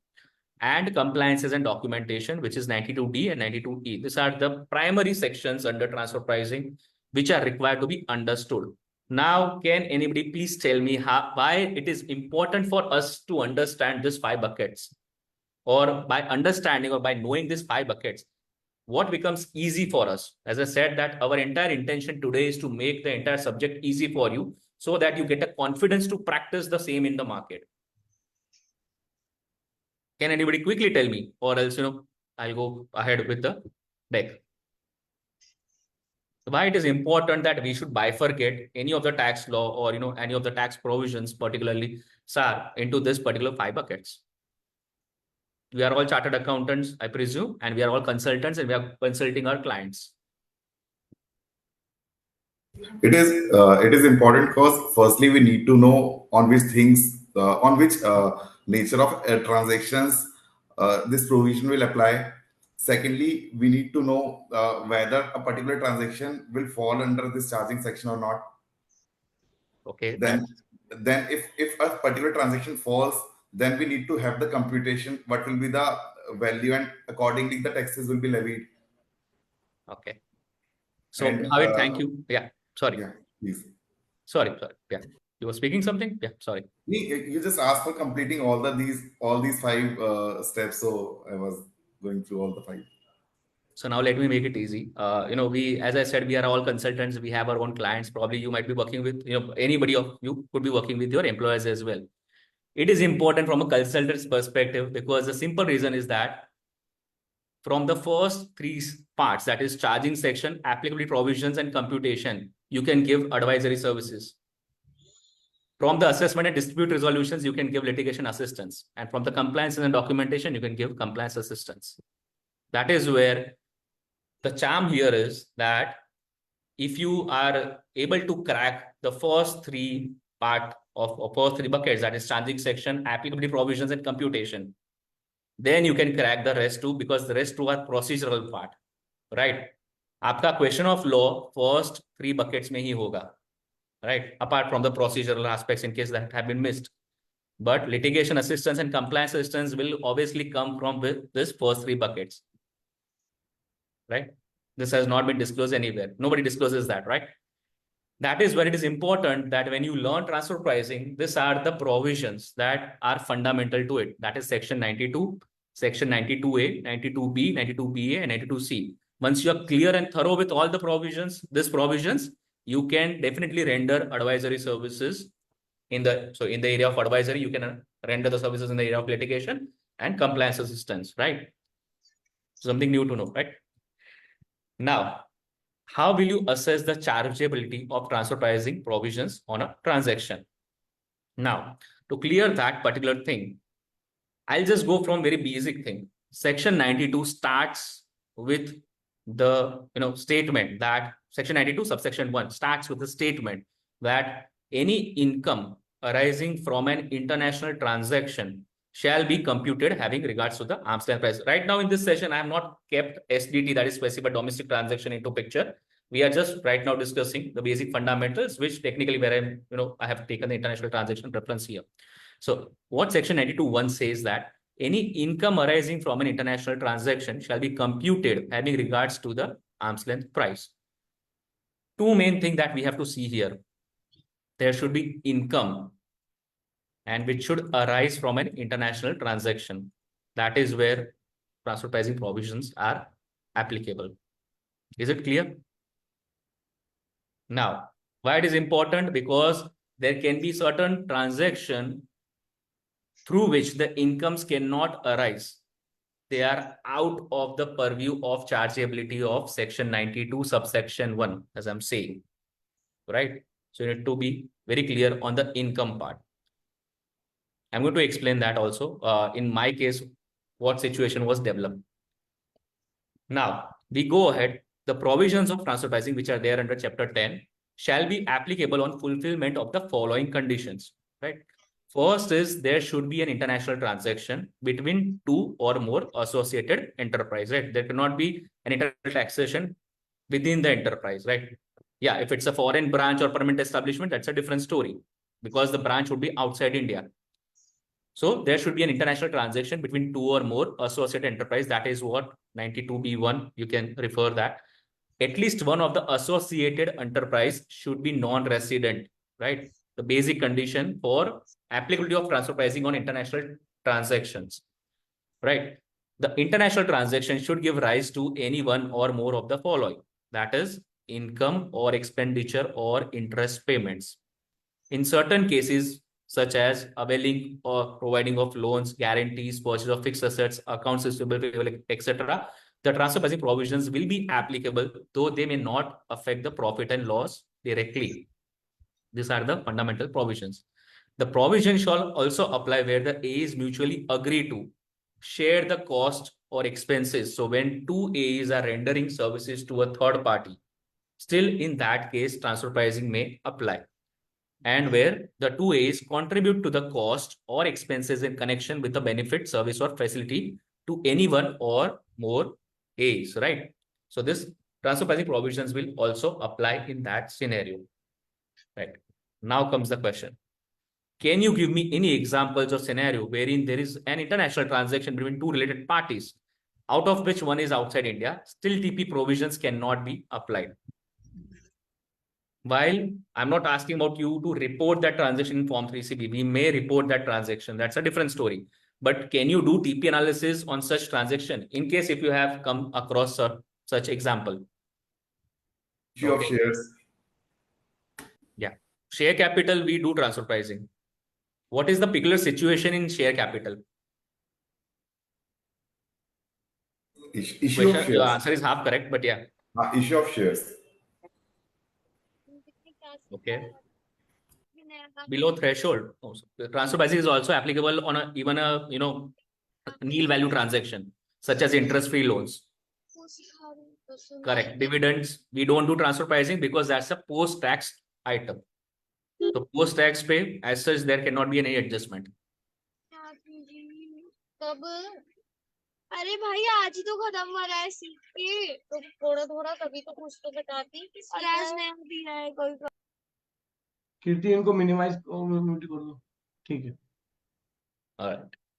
So let me okay, reimbursement again we take into account for transfer pricing, right? It might be a debatable, but still, we do transfer pricing on that also. We analyze that transactions as well in case if there is margin on reimbursements or not.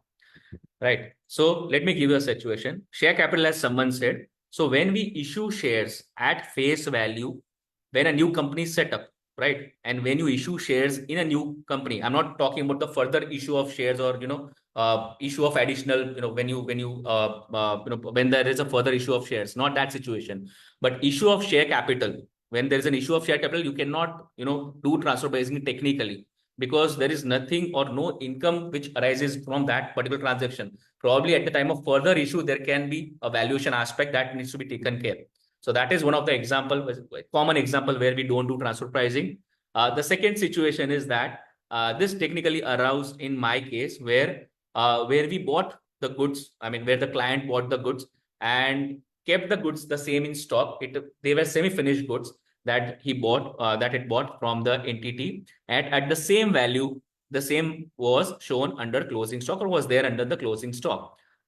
In that scenario, the question was that even if we were required to do transfer pricing, it didn't change the profit or loss of the situation, right, of the entire thing. So technically, what to apply, what method to go, that was a challenge for us also. We did benchmark that transaction, but by other method. We didn't went ahead and analyze that in detail because that was not affecting any of the profit loss. For example, if TPO would have made adjustment to the purchase value, he would have also given a compensating adjustment to the closing stock. So that was one of the scenario, which was very special scenario last year, which we faced in one of the case. So in such cases also, as someone also said, dividend income, that's a post-tax item. We don't do transfer pricing on that part as well. I hope everybody is clear. There could be controversies around it, but general consensus is that we need to understand that if there is an income which is arising from an international transaction, I'm not talking about interest-free loans. No, there is a notional income element in that. Right? Now, as there was a discussion made by Nitinji highlighted this particular area. I'm not going to explain what is the meaning of associated enterprise right now, from the starting. You can refer to section 92A, but there are certain concern areas that we are required to, as an advisor, if you're advising, you to your client, there are certain concern areas under section 92A that we are required to keep in mind. First is that, so I'm going to explain that area to you right now. The first is that the Act nowhere specifically defines the terms capital control or management, which are at the core of establishing relationship between two enterprises. होता क्या है, अगर आप 92A section आप देखेंगे, दो चीज है, subsection 1, subsection 2, right? There are two subsections in section 92A, and then there, the subsection 2 then explains the situations, right? So what section 1 says, which is taken from the OECD, even OECD doesn't give all such situations which are there under section 2.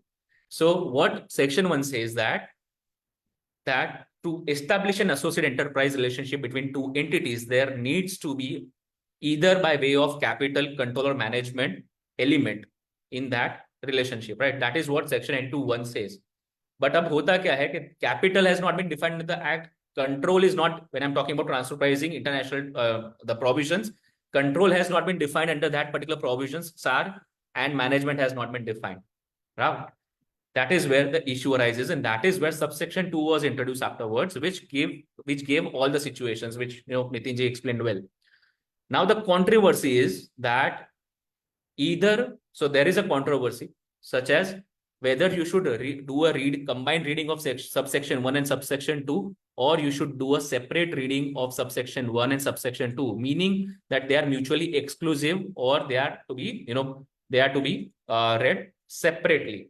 That is what the controversy is, that it is an unsettled controversy. Whenever practical decision is to be taken, you have to analyze the aspects. Does the relationship between the entities is being affected, if not through capital, through a common control, which could be, board member, or probably, supplying the raw material, or etc., or giving a technical know-how, or through a management.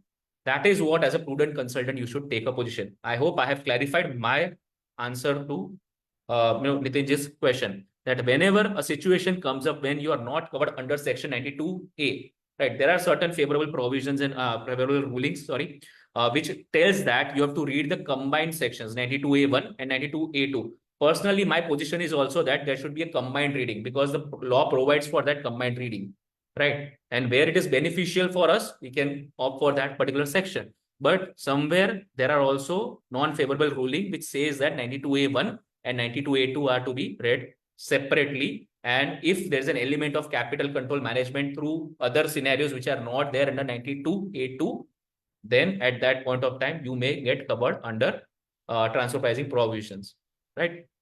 So this is what my take is. When there's a specific transaction such as loans, guarantee, or dependence on know-how, take conservative positions. That is what I can say as a prudent consultant. We have to safeguard. If it is required to do transfer pricing, see, we don't need to fear about transfer pricing. If it is required, or if you think that there is a controversial viewpoint, you can always advise your client to take a appropriate analysis, tell them that this is required, so that you can justify the dealing of that entire transaction, or the pricing of that transaction at the relevant point of time when it is before you, when the audit comes up. I hope I have clarified that point. Should I go to the next point? Next page. Any questions till now? All right, I'll just go to the next page. And if you have anything, you can write in chat box. Now, section 92B, right? As again referred by Nitin ji, that I'm not going into definition of that section, that you all know the tax law. You can refer that.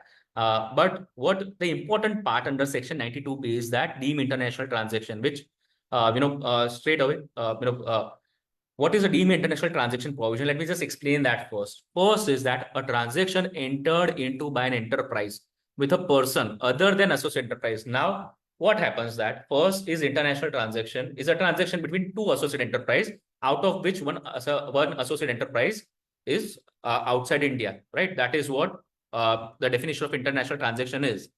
But what happens when you have two companies in India and both are being regulated by a common contract which has been entered by the associated enterprise of the Indian entity? You may see the situation if you are able to see below a chart where the contract has been entered by the AE outside India, and through that contract the third party is technically rendering the Indian company the services. So our provisions, transfer pricing provisions, also covers such type of situations under transfer pricing. So what are the provisions? What is that particular provision? Let me just read again. A transaction entered into by an enterprise, right? with a person who is technically not covered under associated enterprise definition be deemed to be an international transaction entered into between two associated enterprise if there exists a prior agreement in relation to the relevant transaction between such other person, that is the third party, and the associated enterprise, or the terms of the relevant transaction are determined in a substance between. So now if you see here, determined in a substance, so even major terms are being regulated by your associate enterprise. This may happen, commonly in all the wholly owned subsidiaries who are, their whose parent is outside India. In certain cases, this may apply. Are determined in substance between such other person and the associate enterprise, where the enterprise or the associate enterprise or both of them are non-residents, irrespective of whether such person is a non-resident or not. So even in this scenario, if your third party is based out of India or outside India, it doesn't matter. If third party is rendering you services or supplying you goods, or entering into any transaction with your Indian client, and where the contract for supplying of that services or products is being made by the Indian entity's parent entity, which is outside India, with that particular third party, those scenarios are also covered under transfer pricing. Meaning is that this is an international transaction. This will have to be benchmarked. That is, you will have to compute an arm's length price for that particular transaction as well. There's a controversy in this, that if the AE of third party is outside India, and if the AE of Indian company and AE of third party are entering into the contract, then there are also rulings that deemed international transaction is applicable on such transactions as well. But that's a controversial point. But as per provisions, if you see here, the situation gets developed in this manner. So even if you think that, if your Indian client is undertaking a transaction with third party, you should always, as a consultant, check that whether that contract has been signed by third party with the main entity, that is parent entity, or any of the entity which is associated enterprise of your Indian client or not. You have to take confirmation appropriate in your management representation letter when you prepare that form 3CB, or if you think that, okay, if any such contract has been entered, then you should report that transaction under in the nature of this deemed international transaction. It will get covered under section 92B, and you should appropriately report that transaction under form 3CB. You should advise client to take the analysis, or you should take analysis as a consultant. You should do the benchmarking of that particular transaction and whatever method which is applicable, whatever procedure which is applicable. Is it clear? Should I go ahead?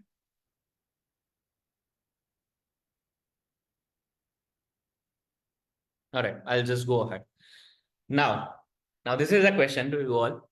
What are the most important parts of transfer pricing analysis? Now we have understood the applicability provisions. We have understood 92A, 92B, right? Now, can anybody tell me that what are the most important parts of transfer pricing analysis? That is computation of ELP. What are the most important parts of transfer pricing analysis? Quickly in the chat box. What are the most important parts of transfer pricing analysis?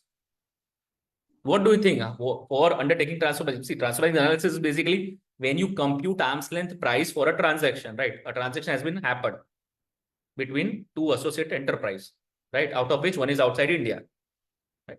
You also understood that, okay, the TP provisions are applicable on that particular transaction. Now comes at how you will compute the arm's length price. Quickly in the chat box, can anybody think what are the important parts, or what things will you see when you do the analysis? How you will go ahead. I'm going to crack the same thing in the most easiest manner, which probably nobody else have cracked the same. Can anybody please tell me how you compute the arm's length price? Yeah.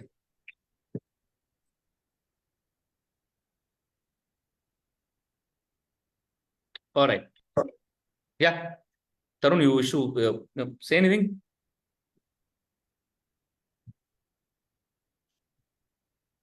All right. Okay. So what are the most important parts of transfer pricing analysis? Identify method for comparisons, Ravi says. Okay. Okay, you need to identify method, right? Okay. It's a simple thing, but identify transaction. Okay. Then kya? Uske baad? All right. I'll not take much time. Okay, there are two most important parts of transfer pricing analysis. See, please understand, please keep your all brains open. At a very simple level, if there's a transaction before me, what I will do is, first I will do functional analysis. First I'll understand that what are the facts of that transaction. तभी तो मैं उसको benchmark कर पाऊंगा ना, तभी तो मेरे को उसका market price मिलेगा. Second is economic analysis, right? Where I understand that, okay, if this transaction, if any comparable transaction is there outside, which I can compare with my international transaction or not. So that is what I call market economics or economic analysis, right?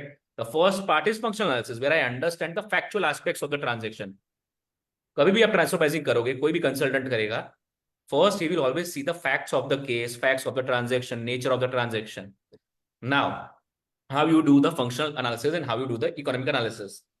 I have cracked in the most easiest manner, right? We need to, as I said, that this session is not too much technical, but we need to understand the processes so that we can get a confidence that how the things happen in this particular service area. So first is functional analysis. Now, if you see here, functional analysis is basically determining the value of the functions, assets, and risk involved in the transaction between related parties and appropriately characterizing the enterprises involved in the transaction basis the same. बहुत ही technical definition है, मुझे भी समझ में नहीं आता है, लेकिन हम करेंगे.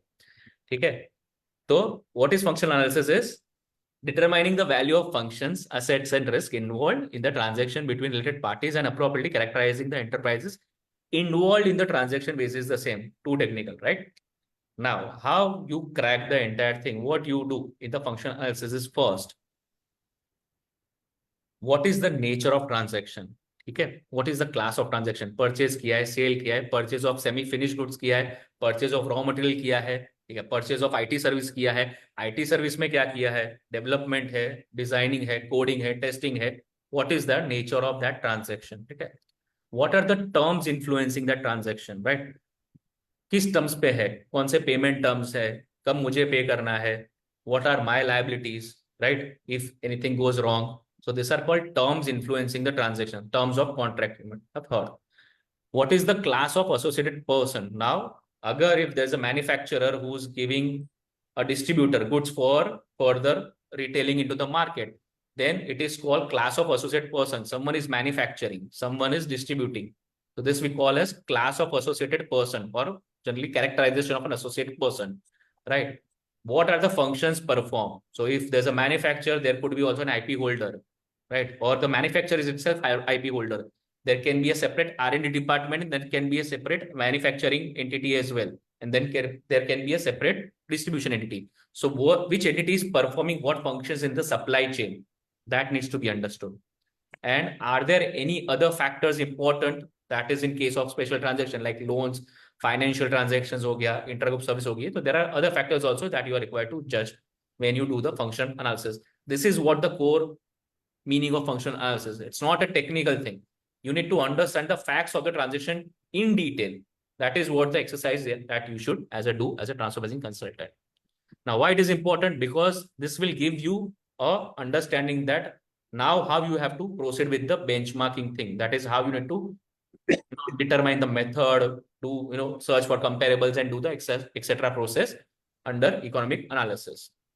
And this is what entire functional analysis means. Now, let me go to the second part, which is economic analysis. Now, economic analysis basically, now I know the facts of the transaction. Now, the second part which I will do, see, refer any of the provision, it may have the same flow, but the understanding or approach should be the same way only. First, you will understand the facts of the transaction. Once you understand that the transaction on the transaction transfer pricing is applicable, then go to functional analysis, and then you come to economic analysis. Now, what is economic analysis? How you do the economic analysis is that which party is to be selected as a tested party. So as you know, as Nitinji referred that, can we take foreign entity as a tested party, or should we take only the Indian entity as a tested party? Indian provisions are technically very silent on that part, that whether you cannot or can take tested party or not. Technically, tested party is to be taken when you are using certain traditional methods like CPM, RPM, TNMM, or CUP. In those methods only you TNMM. In those methods only you take tested party, right? In other methods which are apart from in certain times CUP may also we don't we take tested party, RPM, CPM, we don't technically use that method, but CPM or those are margin based method. वहां पे it is very important to understand tested party, to which entity you are selecting tested party. As per OECD guidance, that party who's performing very least complex functions, it's not necessary that you have to take that party only every time. But if you think that more comparables can be available in that particular with regards to that particular party, then obviously you can take that party as a tested party. Now, first question you have to answer is that which party should be selected a tested party. Tested party is basically a party on which we'll be testing the transaction, right? There was also one question that, can you use a capital line or probes, that is Indian databases, considering the US party as a tested party? Then we should avoid such things because US party is located in US. There's a different economy over there. The geography is different. The economic factors are different. So it is recommended when you are benchmarking, consider a transaction considering US party as a tested party, use a database pertaining to that region. Don't use a database pertaining to the India region. Right? This is a general consensus or general understanding. Then the next part is once you select the tested party, then you have to understand that what type of comparable data for the transaction is available. Now, there could be two types of comparable data or two categories of comparable data. One could be internal comparable. So, आपके entity के अंदर से data पूरा generate हो रहा है, आपके group से अंदर there's a comparable uncontrolled data which is available within your group itself. That is what we call internal comparables. And if it is not there, or if you're not able to find internal comparables, you can go for an external comparable data. That is where you use the databases and where you use public domain or the information available on public domain, and you take a search and you analyze that particular data. So that is what we call external comparables. When you go outside the group to find the data, and when it is within the multinational group or within this particular entity, we call it as an internal comparable data. Okay. Then after, on basis of this two, what you will do is you will be able to understand that what is the most appropriate method which can be applied to the benchmark the transaction. उसके बाद आपका पूरा method assessment आएगा. There are 6 methods in Indian context. So there are 5 methods and plus 1 is the other method. So whenever you assess the method, start in the line. Like, first you need to understand whether cup is applicable. उसके बाद cup is not applicable, then go to RPM, whether RPM is applicable in your case. I have not elaborated methods over here, just due to paucity of time and all. But technically, you have to go one by one each method. You have to test each method. First, cup test किया, RPM test किया, CPM test किया, TNMM test किया, PSM test किया, and उसके बाद if an other method, if any method cannot be applied in your case, you can go with an other method also. There's an option for that as well in India provisions also and in UAE provisions as well. And can we then after once you do all such things, can we arrive at a comparable data set? If you are able to arrive at a comparable data set, when you are judging the methods and all, obviously, then your economic analysis can be concluded.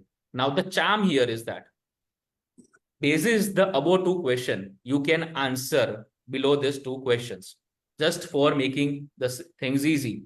First is which party I need to select as tested party and what is the type of comparable data which is available for me for the transaction. I can derive a conclusion for this particular things. All right. And then you can easily arrive at arm's length price by using, if it is required, by using an external database. If internal comparables are available, you can use that internal comparables and you can arrive at an arm's length price for the transaction. This is how the transfer pricing processes are to be done. Any consultant, any transfer pricing consultant would follow the same process, right? Now, we come to our next topic, that is India TP compliance requirements, right? So what are the limits for TP study and all that we are going to understand here? Technically, India follows 3-tier documentation approach, meaning that India has a local file. So 3-tier documentation, which has been prescribed by OECD BEPS, right? So what are the compliances from India perspective is basically India के अंदर 3 compliances है 3 tier में. First tier is local file. Local file बोले तो जो entity ने transaction लिया है उसका सारा information हम local file बोलते हैं, ठीक है? Then there are 2 compliances under local file. First, आपने सुना होगा TP report, right? TP report is to be maintained when the threshold crosses 1 crore. से ऊपर, the aggregate value of transaction crosses 1 crore से ऊपर, then you are required to maintain a TP report. And filing of form 3CB, yes, you have to file form 3CB even you have a nil value transaction also, then also you are required to file form 3CB. उसके लिए कोई भी threshold limit नहीं है, right? And the due date is basically 31st October, that is 1 month prior to the due date of furnishing the return of income, that is 30th November for the cases which involves transfer pricing. Then the next level of compliance, or you say documentation, which is to be maintained, is master file, right? So master file is basically, so local file was a entity level information where you must have given the information on the transactions which has been undertaken by entity, transaction level information. But master file contains the entire details of the group. Group क्या करता है, कहाँ पे based है, right? क्या intangibles है, what are the intercompany agreements for services between in the group entities, between the group entities, group की entities कहाँ located है, what are the top 10 top entities who are contributing to the group's revenue, etc. Such type of information have to be maintained under master file. Now there's a catch over here. Not in India, not every entity is required to file a master file report, which is form number 3CAA. So technically, not so. Sorry, I'm just correcting myself. Every Indian entity which is a part of MNE group is required to file form number 3CAA. उसका part है. So if you see here, form 3CEAA के दो parts है, part A and part B, right? Part A needs to be filed by every constituent entity of MNE group. It's a mandatory filing which they have to do. It's a simple form. If you see that form, it's a simple form. And part B is only required when the entity crosses certain thresholds. Else you are not required to submit part B of that particular form, right? There are thresholds which have been given under Rule 10DA.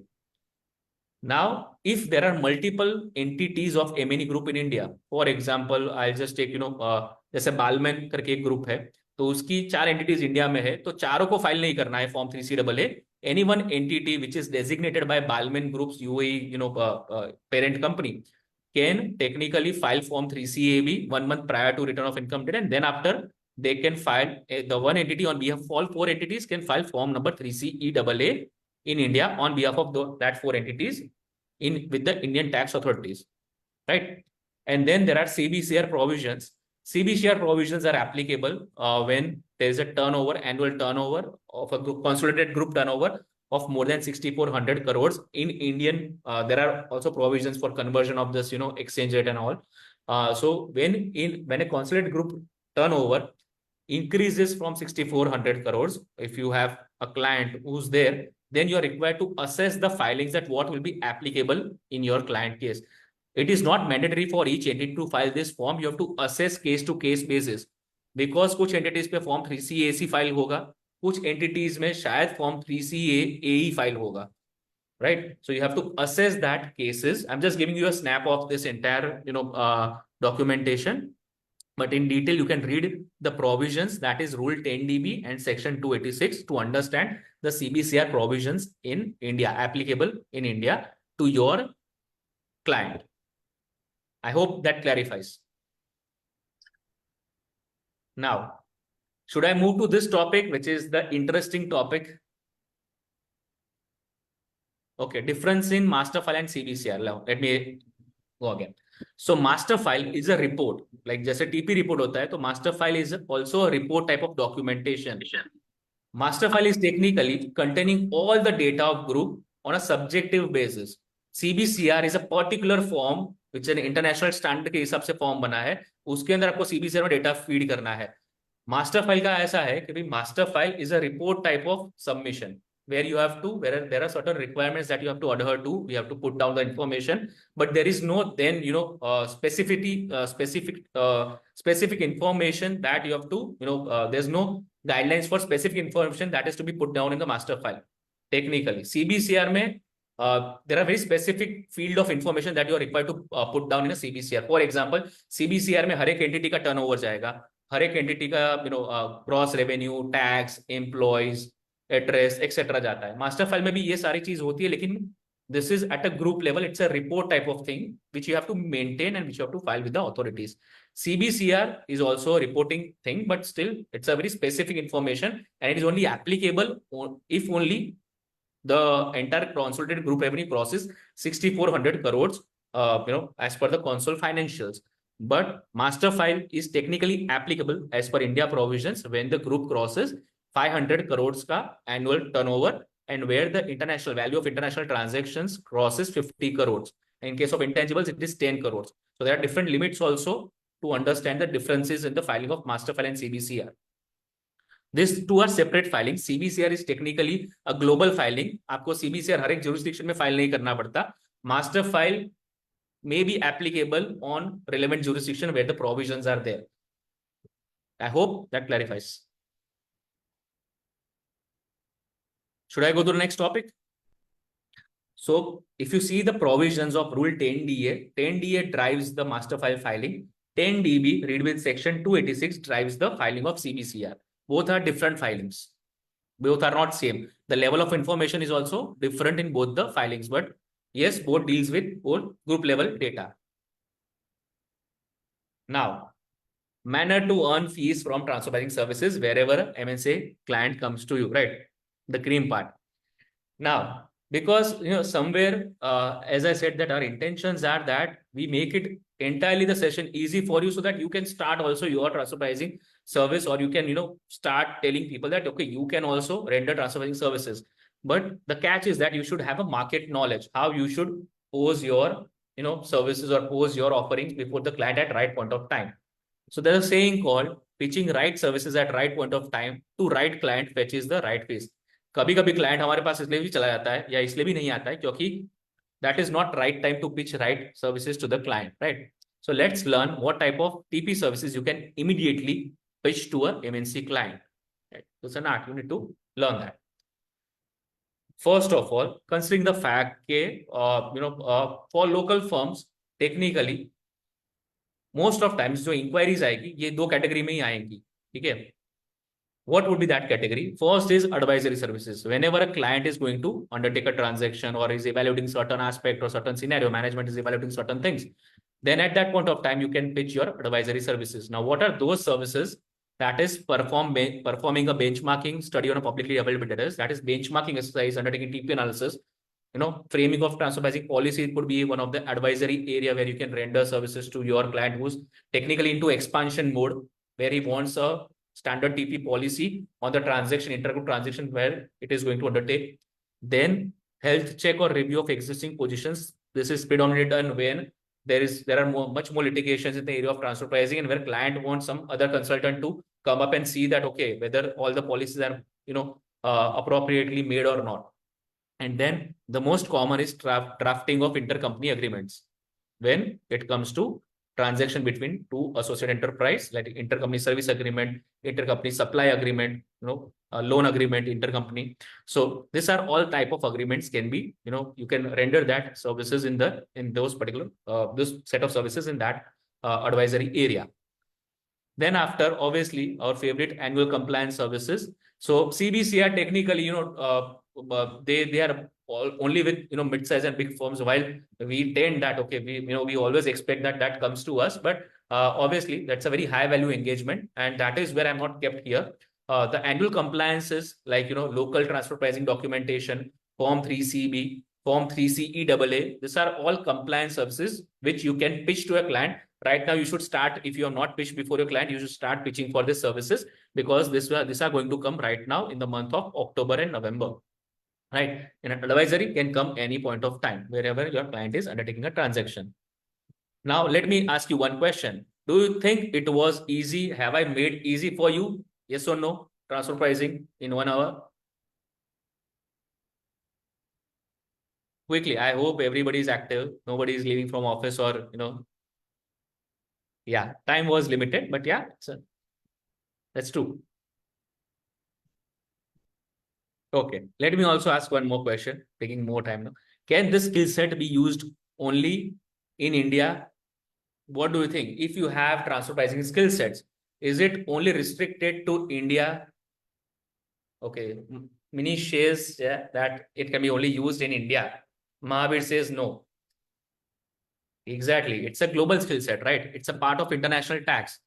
So the term of TP skill sets, आप India का transfer pricing provisions पढ़िए, UAE का transfer pricing provisions पढ़िए, almost they will have same provisions when it comes to process part. I mean, not provisions part, process part, right? Then you can read guidances which are available in that particular relevant country. Obviously, if you are practicing in that particular country, the provisions under the tax law would be different, but the approach will be always same.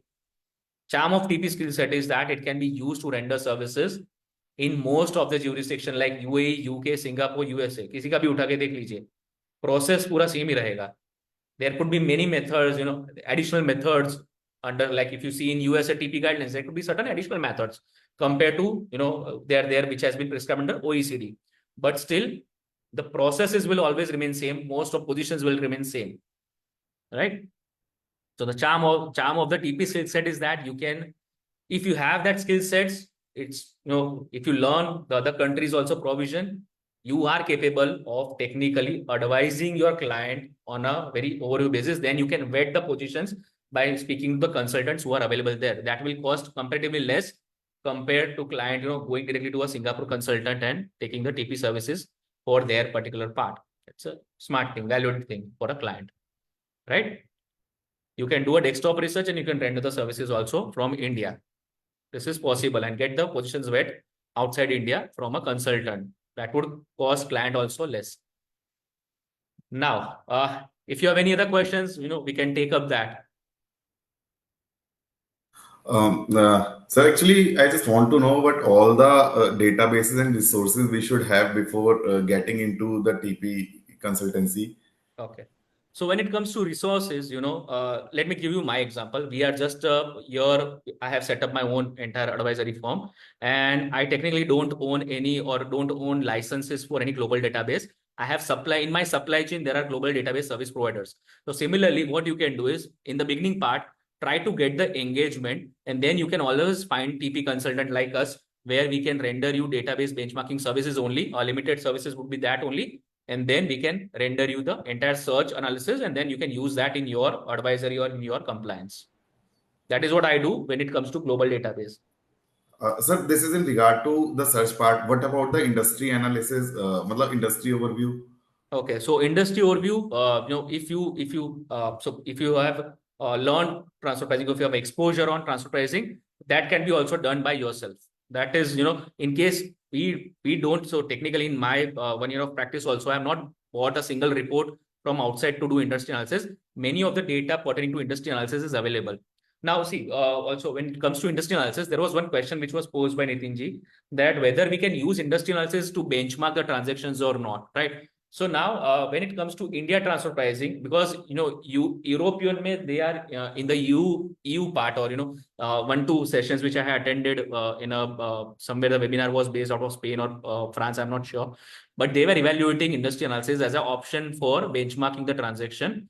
But in India right now, I'm not sure the tax authorities do accept the industry analysis. That is, a very broad figures as a part of transfer pricing project. You have to incorporate that in your report to showcase that, okay, what industry your client is into, or where the taxpayer is into. But when it comes to benchmarking, appropriate approach would be to analyze all the aspects and then do the benchmarking appropriately as per the provisions.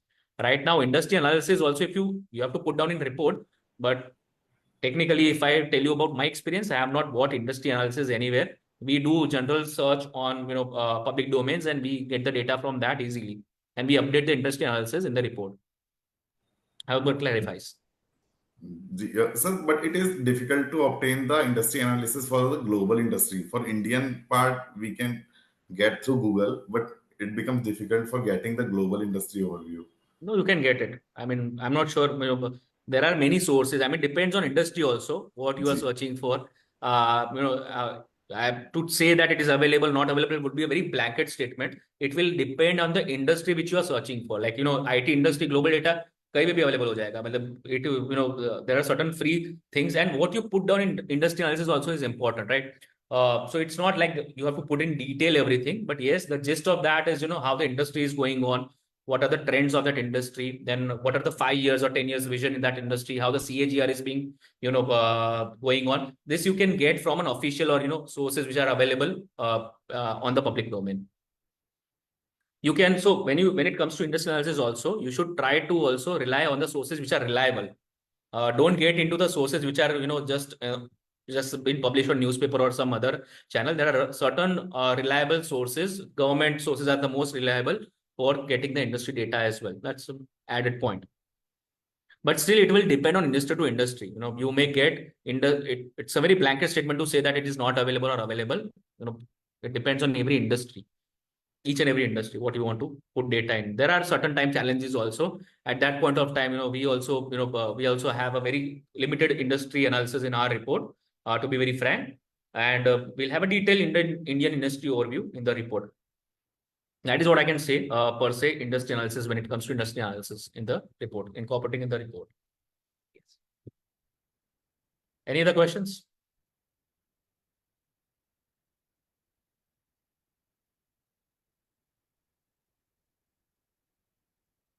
So if there are no questions, then I can take up Nitin ji's question. One of the question which was posed was that loss making companies में आप कैसे benchmark करते हैं? Correct? Okay. What should we price our documentation? It's a very subjective thing. First of all, you should always check your efforts when you are pricing your TP documentation services to the client, because kuch cases mein you will have to benchmark more than one transaction, that is 2 transactions, 3 transactions.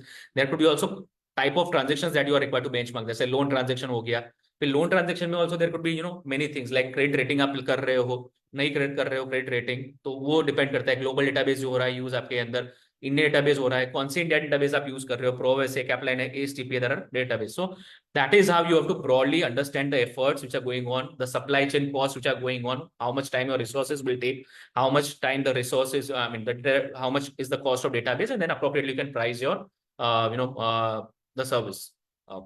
There's no specific or standard for TP documentation, the things are, but what are the charges we have to pay to channel partners for obtaining such? That again, see, that's very, it depends on the database which you use. Now, for example, if I tell you about myself, when we use a loan connector database, we generally pay around 75,000 to 80,000 per database. When we use royalty stat database for benchmarking royalty, that time also it goes around 35,000, 40,000. But comparatively, when we use Indian database like Capitaline, that can go for 15,000 or 20,000 per search. That depends on the service provider as well, who's giving you database, what is the quality that he's giving. So there could be also difference in qualities as well. It's a very subjective thing, but obviously when you go for a global database, it will charge more compared to your Indian database, using of Indian database. And these are special database, specialized database like royalty hai, loan connector hai. So again, you have to catch the supply, supply chain, so supplier to understand the amounts from them. Ours is reasonable, so I can tell you that. Okay, now one of the question was loss-making entity. So it was a very important, question that how do we benchmark a loss-making entities? Now this technically comes up with us. We are into advisory.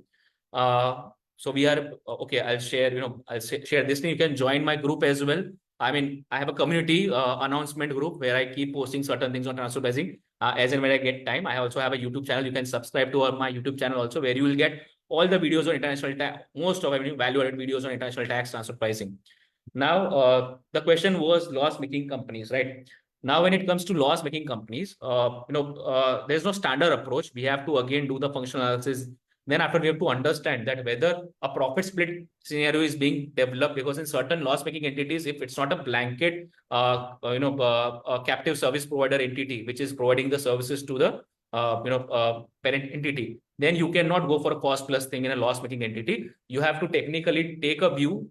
There could be other method. There could be profit split method, whether you can apply cup or not, because by cup it could be in by applying cup it could be at arm's length, rather than going on a margin-based method, which is RPM, TNMM, or CPM. So in loss-making companies also, the answer would be that every case you'll have to evaluate. Right now we were dealing into one case. We are technically dealing into one case where under the entire supply chain, is at loss. Now, when we analyze that entire client situation, we understood that there are there is a team from overseas jurisdiction and there's a team from India jurisdiction as well, who are giving the services to the client together. And that is where for us, it was better to benchmark that entire transaction at a profit split rather than getting into a cost plus model for that particular scenario. I cannot disclose more details due to confidentiality, but yeah, that is how you can deal with loss-making companies. Technically, I have also used margin methods in a loss-making companies, but subject to the fact that in their internal segment, comparable segment, it was a loss.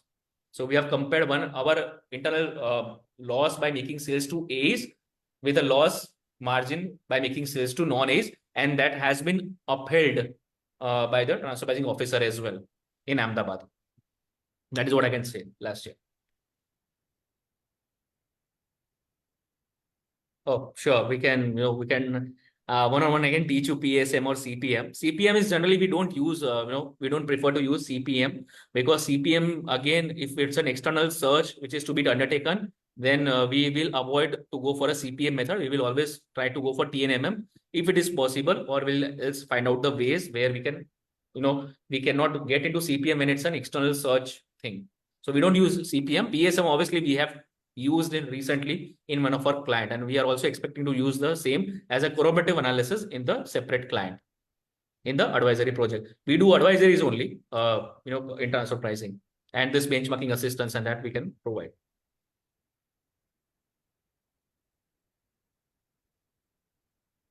So any other questions specific? I think Nitinji, I have answered all of your questions. Anything specific? If I have missed, you can ask me out again, and you can yeah. No, Abhishek ji, you have answered all the queries, whatever been asked basically. So grateful to you. So you have answered all the questions what have been asked by me. So thanks for the same. Thank you. Thank you. It was a very nice, and it was very nice to be here and to be part of this, very interesting session, taken by Puneet ji as well, giving all the overview of opportunities in UAE. And really, I appreciate Gyan Ki Baat team for inviting me for this particular session. Really appreciate that. Thank you very much, Abhishek ji, for delivering a wonderful session, and thank you, Puneet ji, also for giving a delivery on the UAE opportunities to all the members. Our founder of this Gyan Ki Baat, CA Gyanchand Mishra ji, who is also Central Council member of ICI, is among us. In the beginning, he could not join due to some meeting. So I request Gyan ji to please have some words before closing the session. Gyan ji.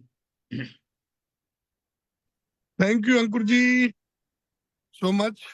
At the outset, I really am feeling very sorry that I could not join in time today at the start of the program.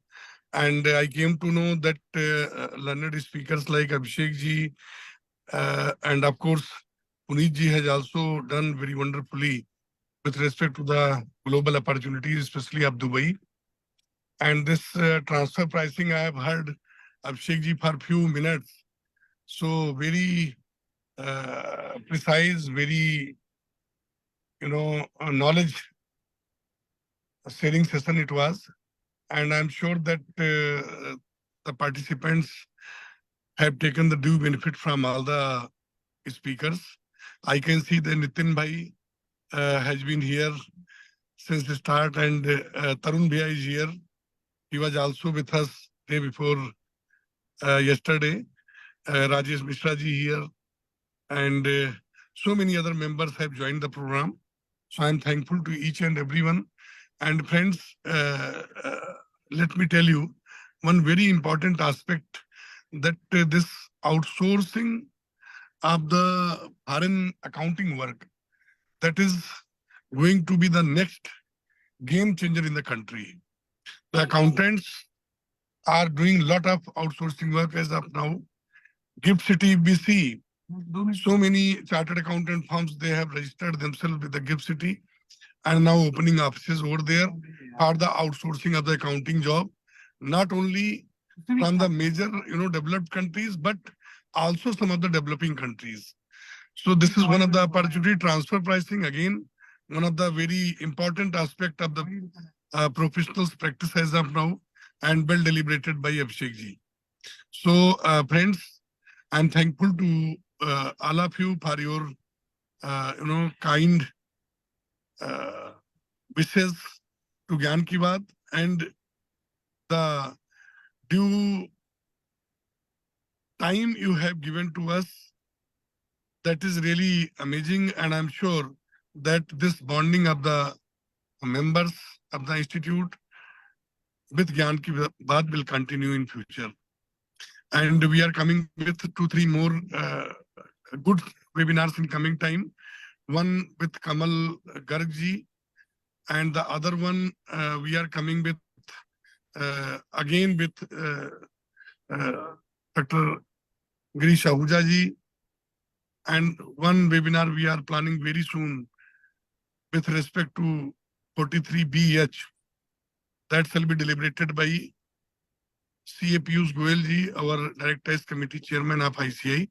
So we'll request all the members to kindly keep connected and try to disseminate more and more information to the members to get themselves connected with Gyan Ki Baat.